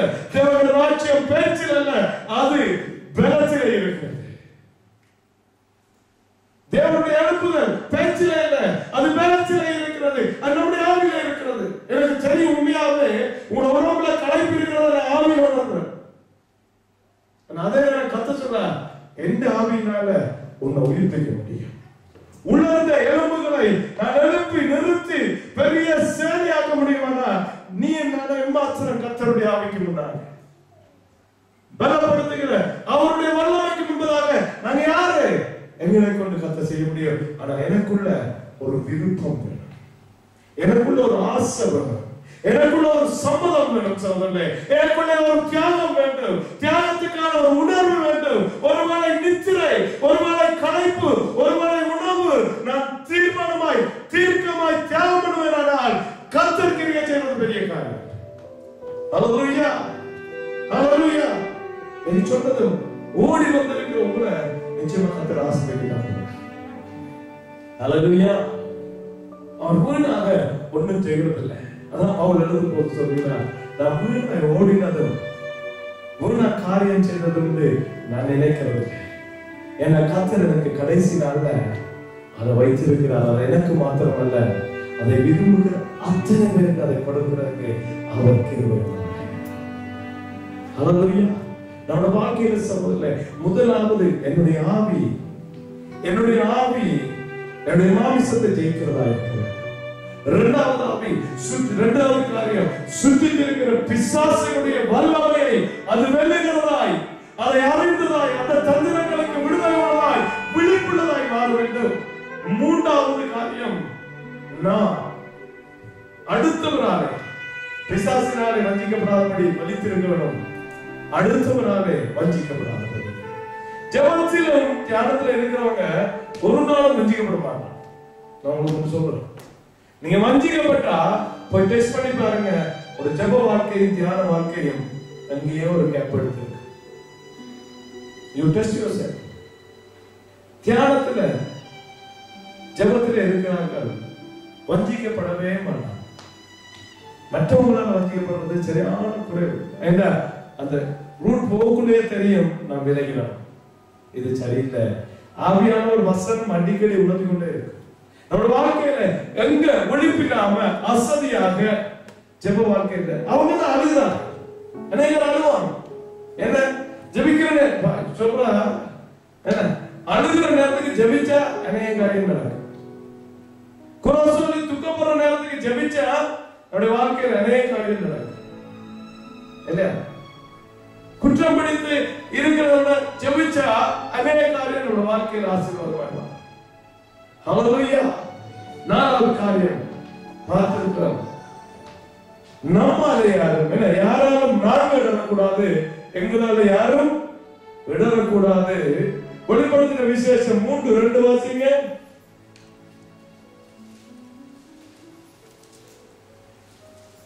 நீ விழித்துக் கொண்டு சாகிறதற்கு ஏதுவாய் இருக்கிறவைகளை ஸ்திரப்படுத்து. ஹல்லேலூயா. கிரியைகள் தேவனுக்கு முன் நிலையுள்ளதாக நான் காணவில்லை. நீ விழுத்து கொண்டு சாவை எதிர்நோக்கி கொண்டு என்னை படிச்சவல்ல எத்தனை இன்னல்கள் என் வாழ்வில் வந்தாலும் உண்மை பிரியனையா அதுவரை நல்ல சென்டிமெண்ட். அதுக்கு அடுத்தது படிக்கக்கூடிய ஒரு மாதிரி இருக்கு. என்ன அவர் எழுதினவர் ரத்தம் சிந்தி சாட்சியா மறிப்பன் என்று அவருக்கு ஒரு உறுதி, பாடினவர் அவருக்கு ஒரு உறுதி. என்ன அவர் வாழ்க்கையில் அநேக காரியங்களை கத்திற்காக எழுந்து போனார் இல்லையா? அவர் ஒரு கத்தோலிக்க ஃபாதர். கத்தோலிக்கத்துல இருந்து இயேசுவ வேதத்தின்படி ஏற்றுக்கொண்ட அநேக பாடுகள் இருக்கு தெரியுமா உங்களுக்கு? அங்க இருக்கவே விட மாட்டாங்க. ஆனா தான் அதை ஏற்றுக்கொண்டு போனா இல்லையா, திருமணம் பண்ணி அப்படி எல்லாம் போனாங்க. அப்படி இல்லாம அதே கோலத்தோட இத்தனை நாள் வாழ்ந்தார் இல்லையா? கர்த்தருக்காக நான் காரியம் செய்வேன். அதனுடைய அந்த பக்தன் அவர் பாடி முடிச்சார், நாங்களும் பாடுறோம். என்ன அந்த வசனம் வரக்குள்ள எனக்கு டக்குன்னு தைக்கும். உண்மைதானாடா கேட்கும் என்ன இது நம்மளுக்குள்ள இருந்து. என்ன உண்மைதானா படிக்கிறது? என்ன பாட்டு வரிகள் அழகா இருக்கு, எதுகை மோனை எல்லாம் நல்லா இருக்குது கவிதைக்கு. ஆனா வாழ்க்கையில மரணம் என்ன? அதான் சொல்றா பவுல் சொல்றாரு, சாவு எனக்கு மரணம் எனக்கு இயேசு எனக்கு ஜீவன், சாவு எனக்கு ஆதாயம். That is my profit. நான் செத்தாதான் பரலோகம் போவேன் இல்ல, செத்தா பரலோகம் போறவனுக்கு சாவு விழித்துக்கொண்டு எதிர்நோக்கிற காரியம். இந்த வசனத்தை வாசிக்கின்றது திரும்பவும். நீ விழித்துக்கொண்டு சாகிறதற்கு ஏதுவாய் இருக்கிறவைகளை ஸ்திரப்படுத்து. சாகிறதற்கு ஏதுவாய் இருக்கிறவைகளை ஸ்திரப்படுத்து. கிரியைகள் தேவனுக்கு முன் நிறைவுள்ளவைகளாக நான் காணவில்லை. உங்களுடைய கிரியை இன்னும் நிறைவாகவில்லை. அதை சொல்றேன். சபைக்கு சொல்லப்பட்டு சொல்லி கொள்வாங்க. நானும் தேவனுடைய சபை. இன்றைக்கு மரணம் வந்தா நான் சந்தோஷமா எதிர்நோக்கிற விழிப்பு எனக்கு எத்தனை பேருக்கு நிச்சயம் இன்றைக்கு காலையில வீட்டை போறீங்க. மனுஷா இரவு ஜபத்துக்கு கூப்பிட்டு இப்படி அவசரமா பேசுறீங்க. சரியா காலை பொழுது 12:10 அதிகாலையில புதுக்கிருவே இருக்கும்னு சொல்லி ஆரம்பிச்சீங்க. வளர்த்து வீட்டை போவீங்களான்னு நினைக்கிறீங்க.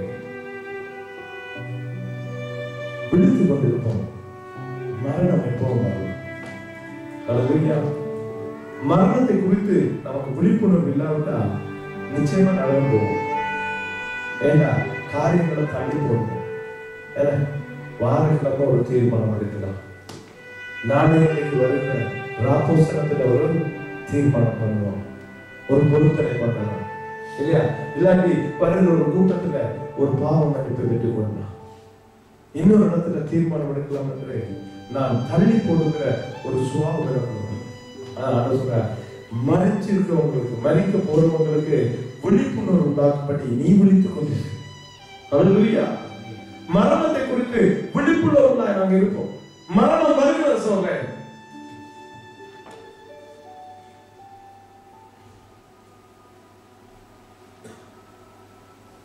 விஜய் எங்க இருக்கு? வசனம் எங்க இருக்கு?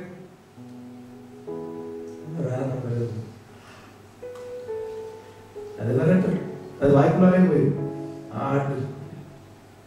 மரணத்தை குறித்து கஷ்டம்தான், நான் சொல்றேன் கஷ்டம்தான். ஆனா நரகம் அதோட பாடு என்ன, அவியாத அக்கினி அங்க இருக்கு. அப்ப அதுக்குள்ள போகாதபடிக்கு என்னுடைய வாழ்க்கையில் ஒரு விழிப்புணர்வு இருக்கணும். அப்போது நான் ரெடியா இருக்கணும். மறிச்சேன், அன்னைக்கு மறிச்சேன், இப்போது மரணம் வந்தா, நான் போய் சேர முதல் மரணம் வந்தா, நான் சந்திக்க வேண்டியவர்களை சந்திக்க முதல் மரணம் வந்தா, பேச வேண்டியதை பேச முதல் மரணம் வந்தா, சாதிக்க வேண்டியதை சாதிக்க முதல் மரணம் வந்தா, ரட்சிப்புகளை வழிநடத்த வேண்டிய ஆத்துமாக்களை ரட்சிப்புகளை வழிநடத்த முதல் மரணம் வந்தா, வரப்போற கேள்விக்கு நான் என்ன விட கொடுக்க போகிறேன்? நான் என்ன விட கொடுக்க போகிறேன்? நான் என்ன விட கொடுக்க போகிறேன்? ஆண்டவருக்கு போற நேரம் கப்பாரு தாவணவனுக்கு தாகம் தீர்க்க முதல் எனக்கு மரணம் வந்தா, ஆடை இல்லாத இருக்கிறவனுக்கு ஆடை கொடுக்க முதல் எனக்கு மரணம் வந்தால், வியாதியாக இருக்கிறவனை போய் பார்த்து நான் அவனுக்காக ஜெபிக்க முதல் எனக்கு மரணம் வந்தால், ஆண்டவரோடு போய் நிக்கிற போது அந்த கேள்விக்கு நான் என்ன சொல்ல போறேன்? இந்த விழிப்புணர்வு இருக்குமானா துரிதமாக தேவனுடைய ராஜ்யத்தை நான் கட்டுவோம். ஹல்லேலூயா. மரணம் வருகிறதே, நான் தேவனை சந்திக்கணும். இன்றைக்கு நான் சொல்றேன், எத்தனையோ இடத்துல தேவனுடைய சபைகள்ல நீதியை குறித்து, நியாய தீர்ப்பை குறித்து, பாவத்தை குறித்து கண்டித்து ஆவியானவர் இல்லாமையே போயிட்டார். பாவத்தை குறித்து பேசாவிட்டால், நீதியை குறித்து பேசாவிட்டால், நியாய தீர்ப்பை குறித்து பேசாவிட்டால் அங்கே சத்தியாவியானவர் இல்லவே இல்லை. அங்க என்ன பாட்டு பாடி, என்ன ஆட்டம் ஆடி, என்ன குஸ்தி அடிச்சு, எந்த பாசையில தேவதூதர் பாசையில பேசினா கூட அந்த தேவ ஆவியானவர் இல்ல. ஏன்னா தேவ ஆவியானவர் வருவாரானா அவர் நீதியை குறித்து, பாவத்தை குறித்து, நியாய தீர்ப்பை குறித்து கண்டித்து உணர்த்துவார். இந்த ராத்திரியில நம்மளிக்கும்படியா வந்திருக்கிற உண்மையா கர்த்தர் நேசிக்கிற பிள்ளை நீ, உண்மையாகவே கர்த்தரோட எதிர்பார்ப்போடு காத்திருக்கிற பிள்ளை நீ. கர்த்தர் சொல்ற மரணத்தை குறித்து பாருங்க, எல்லாருக்கும் சொல்லல, ஒரு சபைக்கு தான் சொல்றாரு ஆண்டவர். அந்த வசனம் சொல்றது மரணத்திலே இருக்கிறவங்கள, மரணத்துக்குள்ளே போய்கொண்டு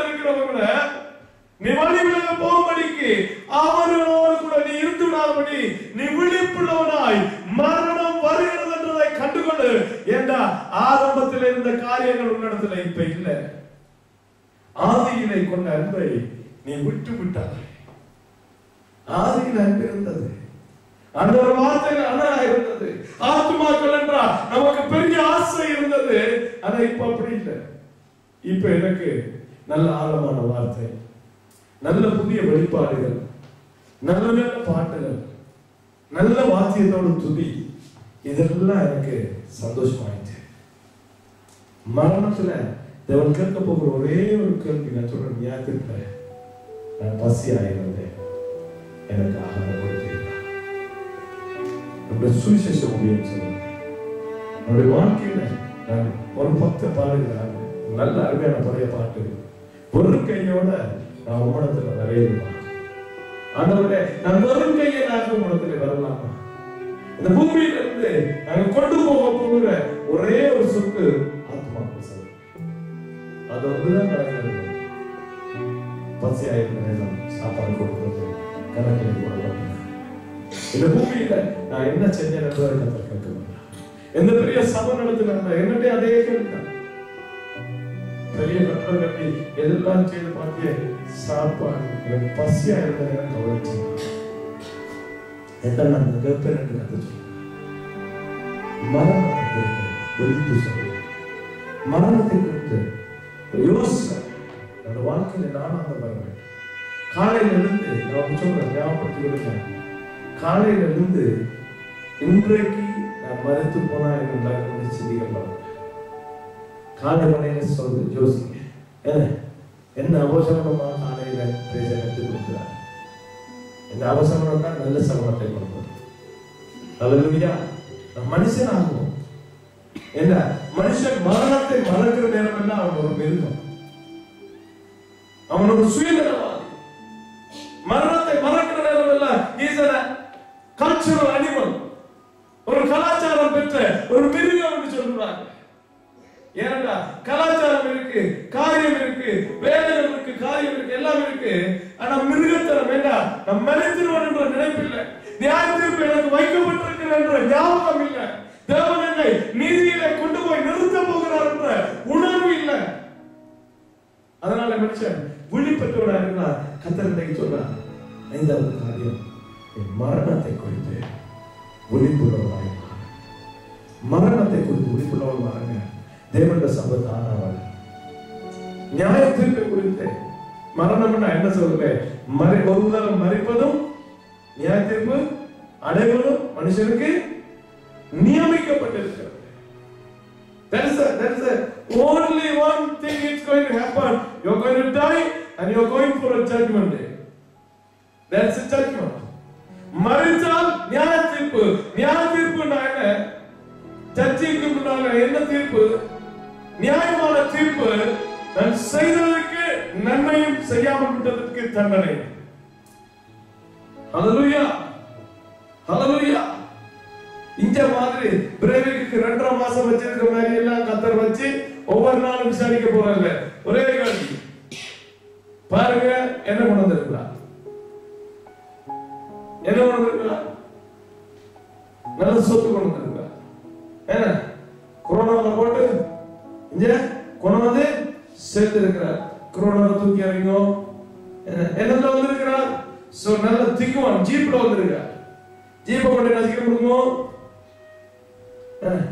உங்களோட காலத்துல அமைச்ச மாட்டேன், என்ன காலத்தை அமைச்சிடலாம். ஏன் இதெல்லாம் கத்தருக்கு தெரியாது. கத்தக்கப்பா ஆடை இல்லாது இருப்பேன். அவருக்கு அதை டெஸ்ட் பண்ணுங்க, ரெக்கார்ட பாருங்க. நாடை இல்லாத இருந்ததுன்னா ஆடை கொடுத்துருக்கிறா. அதுல சைவர் போட்டிருக்கு, பல்கடிப்போம் வேதனை உள்ள இடத்துக்கு அவர் தயவு செய்து டிரான்ஸ்போர்ட் பண்ணுங்க. ஹல்லேலூயா. இதை நடக்க போது சொல்லுங்க. இந்த ராத்திரி வேளையில, இந்த காலை வேளையில கர்த்தர் சொல்றார், அவருடைய மரணத்தை குறித்து நியாயம் உள்ளவர்களாய் விழிப்புள்ளவர்களாய் மாற வேண்டும். ஹல்லேலூயா.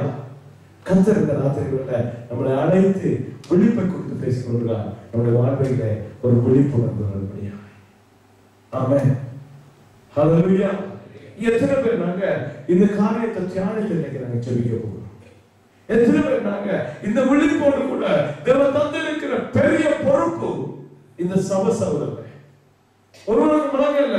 பிசாசுக்கு ஒரு சபை எழுப்புறது, ஒரு ஐக்கியம் நடப்படுகிறது, அவனுக்கு ஒரு பெரிய சவால்.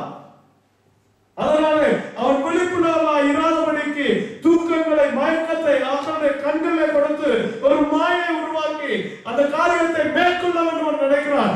அதனாலதான் இன்னைக்கு விழித்து ஜெபிக்க வேண்டும் என்று நாங்கள் தீர்மானம் பண்ணினோம். ஹல்லேலூயா. முதலாவது என்னுடைய ஆவியிலே நான் விழிப்புள்ளவராய் எழுந்து நின்று நாங்கள் ஜெபித்து தேவனுடைய சபையாய், தேவனுடைய ஜனங்களாக நாம் அடுத்தவருக்கு இடர் உண்டாதபடி ஒரு விழிப்போடு கூட, அடுத்தவராக ஏமாற்றப்படாதபடிக்கு ஒரு விழிப்போடு கூட மரணத்தை நான் சந்திக்க போகிறேன். அதுக்கு முன்பதாக தேவனுடைய ராஜ்யத்துக்கு நான் செய்ய வேண்டியதை செய்ய வேண்டும் என்ற ஒரு விழிப்போடு கூட நாங்கள் ஜெபத்திலே கடந்து வர போகிறோம். ஹல்லேலூயா, ஹல்லேலூயா. நாங்கள் எழுந்து நிற்கிறோம் சகோதரர்களே. நாங்க இருந்து இன்னும் தேவனுடைய வார்த்தையை கேட்க வேண்டிய அவசியம் இல்லை. இன்னும் நாங்க தாமதிக்க வேண்டியதில்லை. இதனால கர்த்தர் நம்மை ஜெபிக்க அழைத்திருக்கிறார். ஹல்லேலூயா. நான் ஒருமனப்பட்ட ஆவியோடு கூட, எங்களுடைய ஆவி ஒருமனப்பட்டதாக, எங்களுக்குள்ளே ஒரு ஒருமனப்பாட்டின் வல்லமை, ஒரு விழிப்பின் வல்லமை, ஒரு விழிப்புணர்வு சகோதரர்களே நம்முடைய வாழ்க்கையிலே, நம்முடைய சபையிலே, இந்த தேசத்திலே ஜனங்கள் மத்தியிலே உருவாக்கத்தக்கதாய் தேவன் வழி நடத்த போகிறார். ஹல்லேலூயா. எத்தனை பேர் அப்படி விசுவாசிக்கிறீங்க? இந்த விழிப்புக்கு சுடர் நான் தான். ஆமென். ஹல்லேலூயா. இந்த விழிப்புக்கு முடிவு நான் தான். ஹல்லேலூயா. எத்தனை பேர் சொல்ல முடியும்? எத்தனை பேர் சொல்ல முடியும்? எத்தனை பேர் சொல்ல முடியும்? எல்லாம் நித்திர போடு, விழிச்சிருக்கேன்னு சொல்ல என்ன கருணாலா இந்த விழிப்பு கூட்டம் வச்சு இல்லையா? அப்படினால நாங்கள் ஜெபிக்க போகிறோம். ஒருமனப்பட்ட ஆவியோட, ஒருவரோடு கூட ஒருவர் சேர்ந்து ஒருவருக்காக ஒருவர் வேண்டுதல் பண்ணிக் கொள்ளுங்க என்று வேதம் சொல்லுகிறது. நான் முடித்திருந்து ஜெபிக்கும்படிக்கு மற்றவரை நீ தட்டிவிடு, மற்றவரை கொழுந்து விடத்தக்கதாய் அக்கினியை பட்சிக்கும் என்று சொல்லியிருக்கிற பிரகாரம், அக்கினியை இன்னும் ஊக்குவிக்கும் சொல்லியிருக்கிற பிரகாரம் கர்த்தர் என்னிலே ஒரு அக்கினியை தந்திருந்தா என்னோடு கூட அக்கினியாய் இருக்கிற சகோதரியை நான் உற்சாகப்படுத்தும்படியாக இந்த ராத்திரியிலே வரப்போகிறோம். எத்தனை பேருக்கு விருப்பம் நாங்க ஜெபத்துல கடந்து போறது? எத்தனை பேருக்கு விருப்பம்? உற்சாகத்தோட எத்தனை பேர் இருக்கிறீங்க? இனி சோர்ந்து இருக்க முடியாது. ஆமென். சோர்வு இருக்க முடியாது. இன்னைக்கு இருக்க முடியாது. நாளைக்கு வரட்டும், நாளைக்கு வரட்டும். கர்த்தருடைய சமூகத்துல நாங்க எல்லாரும் சேர்ந்திருக்கிறபடினால, கர்த்தர் நம்மை பலப்படுத்தும்படியாக அழைத்திருக்கிறபடினால நாங்கள் ஜெபத்தோடு கூட இன்னைக்கு என்ன கணக்கு காரியங்களுக்காக நாங்கள் ஜெபிக்க போகிறோம் சகோதரர்களே. கணக்கு காரியத்துக்காக நாங்கள் ஜெபிக்க போகிறோம். ஹல்லேலூயா. அநேக காரியங்களுக்காக நாங்கள் ஜெபிக்க போகிறோம். நீங்க பாருங்க, இன்னைக்கு தேசத்துல இருக்கிற பயங்கரத்தை பாருங்க, கர்த்தருடைய சபைக்குள்ளே உடைத்து கொண்டு வர்ற என்ன யோசிச்சு பாருங்க. நாங்கள் விழிப்பில்லாதவர்களாக தூங்கி கொண்டிருக்கிறோம். தேவனுடைய சபை இது கட்டிடமாக இருக்கலாம், ஆனா ஜீவன் உள்ள தேவனை ஆராதிக்கிறார். இரவு பகல பிள்ளைகள் ஜபிக்கிற இடம். இந்த இடத்துக்குள்ள வந்து தேவனுக்காக பாவிக்கிற ஒரு பணிக்குட்டை, ஒரு காரியத்தை தொட்டு கரவெடுத்து போக முடியுமானா அந்த காரியம் நீங்க நடக்கக்கூடாது. நான் நீங்கள் விழிப்போடு ஜபிக்க வேண்டும். அதை எடுத்து உங்க மனம் திரும்ப வேண்டும். இந்த இடத்துல அதோடு கூட வர வேண்டும். கர்த்தர் ஜீவிக்கிறதை அவன் அறிய வேண்டும், அவள் அறிய வேண்டும். ஹல்லேலூயா, ஹல்லேலூயா. இதுக்கெல்லாம் நானும் நீங்களும் விழிக்க வேண்டும் சொல்லல. நானும் நீங்களும் ஆவியில விழிக்க வேண்டும், உணர்வுள்ளவராய் மாற வேண்டும். தேவனுடைய சபை, தேவனுடைய காரியம், தேவனுக்கென்று பிரதிஷ்டை பண்ணப்பட்டிருக்கிற காரியங்கள், அதுக்குள்ள ஒருவர் செய்யக்கூடாது. இரண்டாவது காரியம், இது தேவனுடைய சபை, இதை வஞ்சிக்க யாரும் முற்படக்கூடாது.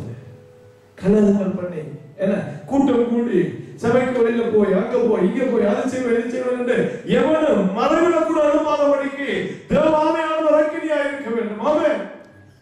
கலகம் பண்ணுகிற எல்லா ஆவிகளும் இயேசுவின் நாமத்திலே இன்றைய ராத்திரியில இந்த சபையை தொடாதபடிக்கு. ஏன்னா தேவன் கொடுத்திருக்கிற வாக்குத்தத்தம் என்ன தெரியுமா? உம்முடைய சபை, என்னுடைய சபையை பாதாளத்தின் வாசகன் மேற்கொள்வதில்லை. சில நேரம் நாங்கள் வஞ்சிக்கப்பட்டிருப்போம் இந்த காரியத்துல, ஏன்னா நாங்க விழித்திருக்காதபடியா வஞ்சிக்கப்பட்டிருப்போம். ஆனா ஆவியானவர் இன்றைக்கு விழிப்புள்ள ஆவியை தருகிறார். அநேகர் வந்து நம்மை வஞ்சிக்காதபடிக்கு நாங்கள் விழிப்புள்ளவர்களாய் இன்றைக்கு நாங்கள் ஜெபிக்க போகிறோம். இன்றைக்கு ஜெபிக்கிறேன்னா நான் தான் உத்தரவாதி, நான் தான் உத்தரவாதி. ஏன்னா இந்த சபைக்கு கர்த்தர் சொல்றார், நான் உன்னை காவலாக வைத்திருக்கிறேன். ஏன் சகோதரர்களை நம்மளை ரட்சிச்சார்? ஏன் நம்ம உண்டாக்குனார்? ஏன் நீங்க கூட்டி வந்தார்? ஏன் கட்டுவன் வந்தார்? ஏன் துதிக்கப்பட்டிருக்கிறார்? ஏன் ஜெபிக்கிறோம்? ஏன் வார்த்தையை நாங்க இங்க கேட்கிறோம்? வேண்டாம், என் மேலே கர்த்தர் கரிசனையாய் இருக்கிறார், என்னை காவலாளியாய் வைத்திருக்கிறார். ஹல்லேலூயா. நான் ஒளிந்திருக்கிறேன், ஒளிந்திருக்கிறவன், மறைந்திருக்கிறவன், நான் காவலாளியாக கேட்கிறவன் தன் சகோதரனை கொலை செய்தவன் மாத்திரம்தான். அவனை கொலை செஞ்சுதான் காயம் கேட்டா நான் என்னுடைய சகோதரனுக்கு காவலாளியோ? ஹல்லேலூயா. சகோதரனை கொலை பண்ணுகிறவன், ஆவியிலே அடித்து போடுகிறவன், வஞ்சிக்கிறவன், விழுத்தாட்டுகிறவன், அவங்க கேட்பாங்க, நான் இவருக்கு பொறுப்பு. தேவனுடைய மகன் ஒரு நாள் சொல்ல மாட்டான், தேவனுடைய மகன் ஒரு நாள் சொல்ல மாட்டான், நான் பொறுப்பா? எஸ், நீ தான் பொறுப்பு. எசேக்கியேல் புத்தகத்தில் ஆண்டவர் சொல்றார், நான் உன்னை காவலாளியாக நிறுத்தி இருக்கிறேன், நான் உன்னை காவலாளியாக நிறுத்தி இருக்கிறேன், திறப்பின் வாசலை நிற்கும்படியாக நிறுத்தி இருக்கிறேன், ஒளிப்பை காக்கும்படியாக உன்னை நிறுத்தி இருக்கிறேன். நான் ஒருவனை தேடினேன், ஒருவனை காணவில்லை. இந்த ராத்திரில சொல்ல போகிறோம் நாங்க, கர்த்தாவே நான் நின்று கொண்டிருக்கிறேன் ராஜா. தேவ ஆவியானவர் நீர் என்னோடு இருக்கிறபடினாலே நான் நின்று கொண்டிருக்கிறேன் உங்கள் அக்கலாக்கி தீர்ப்பதற்காக. தேவத்திலே நான் நிற்கும்படியாய், ஆவியிலே நிற்கும்படியாய், மாமிசம் பலவீனத்தோடு இருக்கிறது. இன்றைக்கு நாள் முழுக்க வேலை செய்திருக்கிறேன், பிள்ளைகளுடைய காரியங்களை பார்த்திருக்கிறேன், அலைந்திருக்கிறேன், தெரிந்திருக்கிறேன். ஆனாலும் உங்களுடைய சமூகத்திலே நான் நின்று கொண்டிருக்கிறேன். ஏன்னா தேவ ஆவியானவர் என்னோட விழித்துக் கொண்டிருக்கிறபடினால. ஹல்லேலூயா, ஹல்லேலூயா. மாமிச பலவீனத்தை எல்லாம் ஒரு பக்கம் விடுங்க சகோதரர்களே. சுய பரிதாபத்தை எடுத்து போடுங்க. சொல்லுங்க, நீ கொஞ்ச நேரம் இருப்பா, என்னோட சர்வமே, நீ கொஞ்ச நேரம் என்னோட பேசாதீரு, நான் என்னோட தேவனோடு நான் நின்று போராட வேண்டும். ஹல்லேலூயா.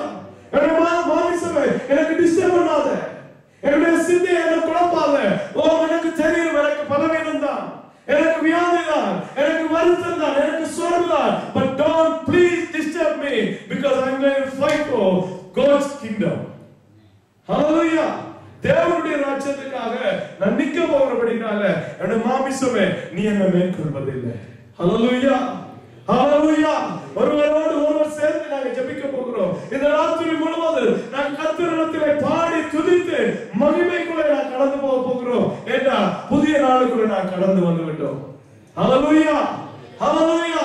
புதிய நாளுக்குள்ள நான் கடந்து வந்து விட்டேன் சகோதரர்களே. 12 மணி தாண்டியாச்சு. இனி புதிய நாள், புதிய கிருபை, இனி நித்திர வராது. ஹல்லேலூயா, ஹல்லேலூயா. எத்தனை பேர் நாங்க பாடுவோம்? புதிய மாசம், புதிய நாள் கர்த்தர் நமக்கு கொண்டு வந்திருக்கிறார். நான் பாடுவோமா? பாடி கர்த்தரை நான் மகிமைப்படுத்துற முடிகிற போது நீங்க ஒருவரோடு ஒருவர் நாங்க ஜெபிக்க போகும்போதுதான் இத லைட்டா நீங்க எடுக்க வேண்டாம். நான் சொல்ல போற காரியம், ஒருவரோடு ஒருவர் போய் மனம் ஆழமா மனம் திறந்து பேசி கருத்தை பிடிச்சு நாங்க ஜெபிக்க போகிறோம். போன வாக்குல கையை பிடிச்சி நான் ஏதாவது செய்திருக்கேன், போன கிழமை நீ நல்ல செய்தியை கேட்டீங்க, ஆழமான மனம் திறப்புங்க, தேவனுக்கு ஏற்ற மனம் திறப்புங்க. எனக்கு இப்படி இருந்தது, எனக்கு துக்கம் இருந்தது, உங்களை குறித்து கவலை இருந்தது, எல்லாம் போயிட்டு ஹல்லேலூயா, எல்லாம் போயிட்டு நானும் மன்னிக்கிறேன், நீங்கள் மன்னிங்க, ஏன்னா நாங்கள் விழித்திருந்து ஜெபிக்க வேண்டும். இதை சொல்லுங்க. நீங்க சிம்பிளா அவங்களோட பாசையில கதைங்க, மேடையில இருந்து சொல்ற மாதிரி கதைக்கிறத நாங்கள் விழித்திருந்து ஜெபிக்க வேண்டும். ஆனபடினால உங்களோடு ஜெபிக்கிற ஒரு ஆவியை கர்த்தர் எனக்கு தரும்படியா, உங்களோடு நிற்கிற ஒரு ஆவியை தரும்படியா என்ன தேவனுடைய சமூகத்துல. ஹல்லேலூயா. யோவான் அங்கே தூதனை கண்ட போது, வெளிப்படுத்தின விசேஷத்தை வெளிப்படுகளை காட்டின போது அவன் அவனுடைய பாதத்திலே நான் விழுந்தேன் என்று எழுதுகிறார். அப்போது அந்த தூதன் சொல்லுகிறார், நீ என்னுடைய பாதத்திலே நீ விழாத, தேவனுடைய சமூகத்திலே தேவனுக்காக ஊழியம் செய்கிற ஊழியக்காரர் உன்னை போலதான் நான் ஒருவர். ஹல்லேலூயா. அதனால எங்களை போல இருக்கிற மற்றவர்களோட ஜெபிக்கத்தக்கதாக அந்த வல்லமை சகோதரர்களே, அந்த ஐக்கியம், எங்களோட இருக்கிற ஐக்கியம், அது ஒரு பெரிய வல்லமை. அதனால பாருங்க, எப்பயாவது பிசாசு குறைஞ்சு கொண்டே இருக்கிறான். Is doing something there. எனக்கு மனம் ஏதோ மாதிரி ஆகிற மாதிரி எதையோ ஒன்று போட்டு குறைஞ்சு கொண்டே இருக்கா. அவனுக்கு தெரியும் அங்கதான் நம்மளோட பெயர் இருக்கு. ஹல்லேலூயா. நான் பாடி உற்சாகத்தோட பாடி முடிகிற போது நான் ஜெபிக்க போகிறோம். ஒருவரோட ஒருவர் நீங்க பரஸ்பரமாக பேசி சந்தோஷமா பேசி கரங்களை பிடித்து நாங்கள் ஜெபிக்க போகிறோம். ஹல்லேலூயா.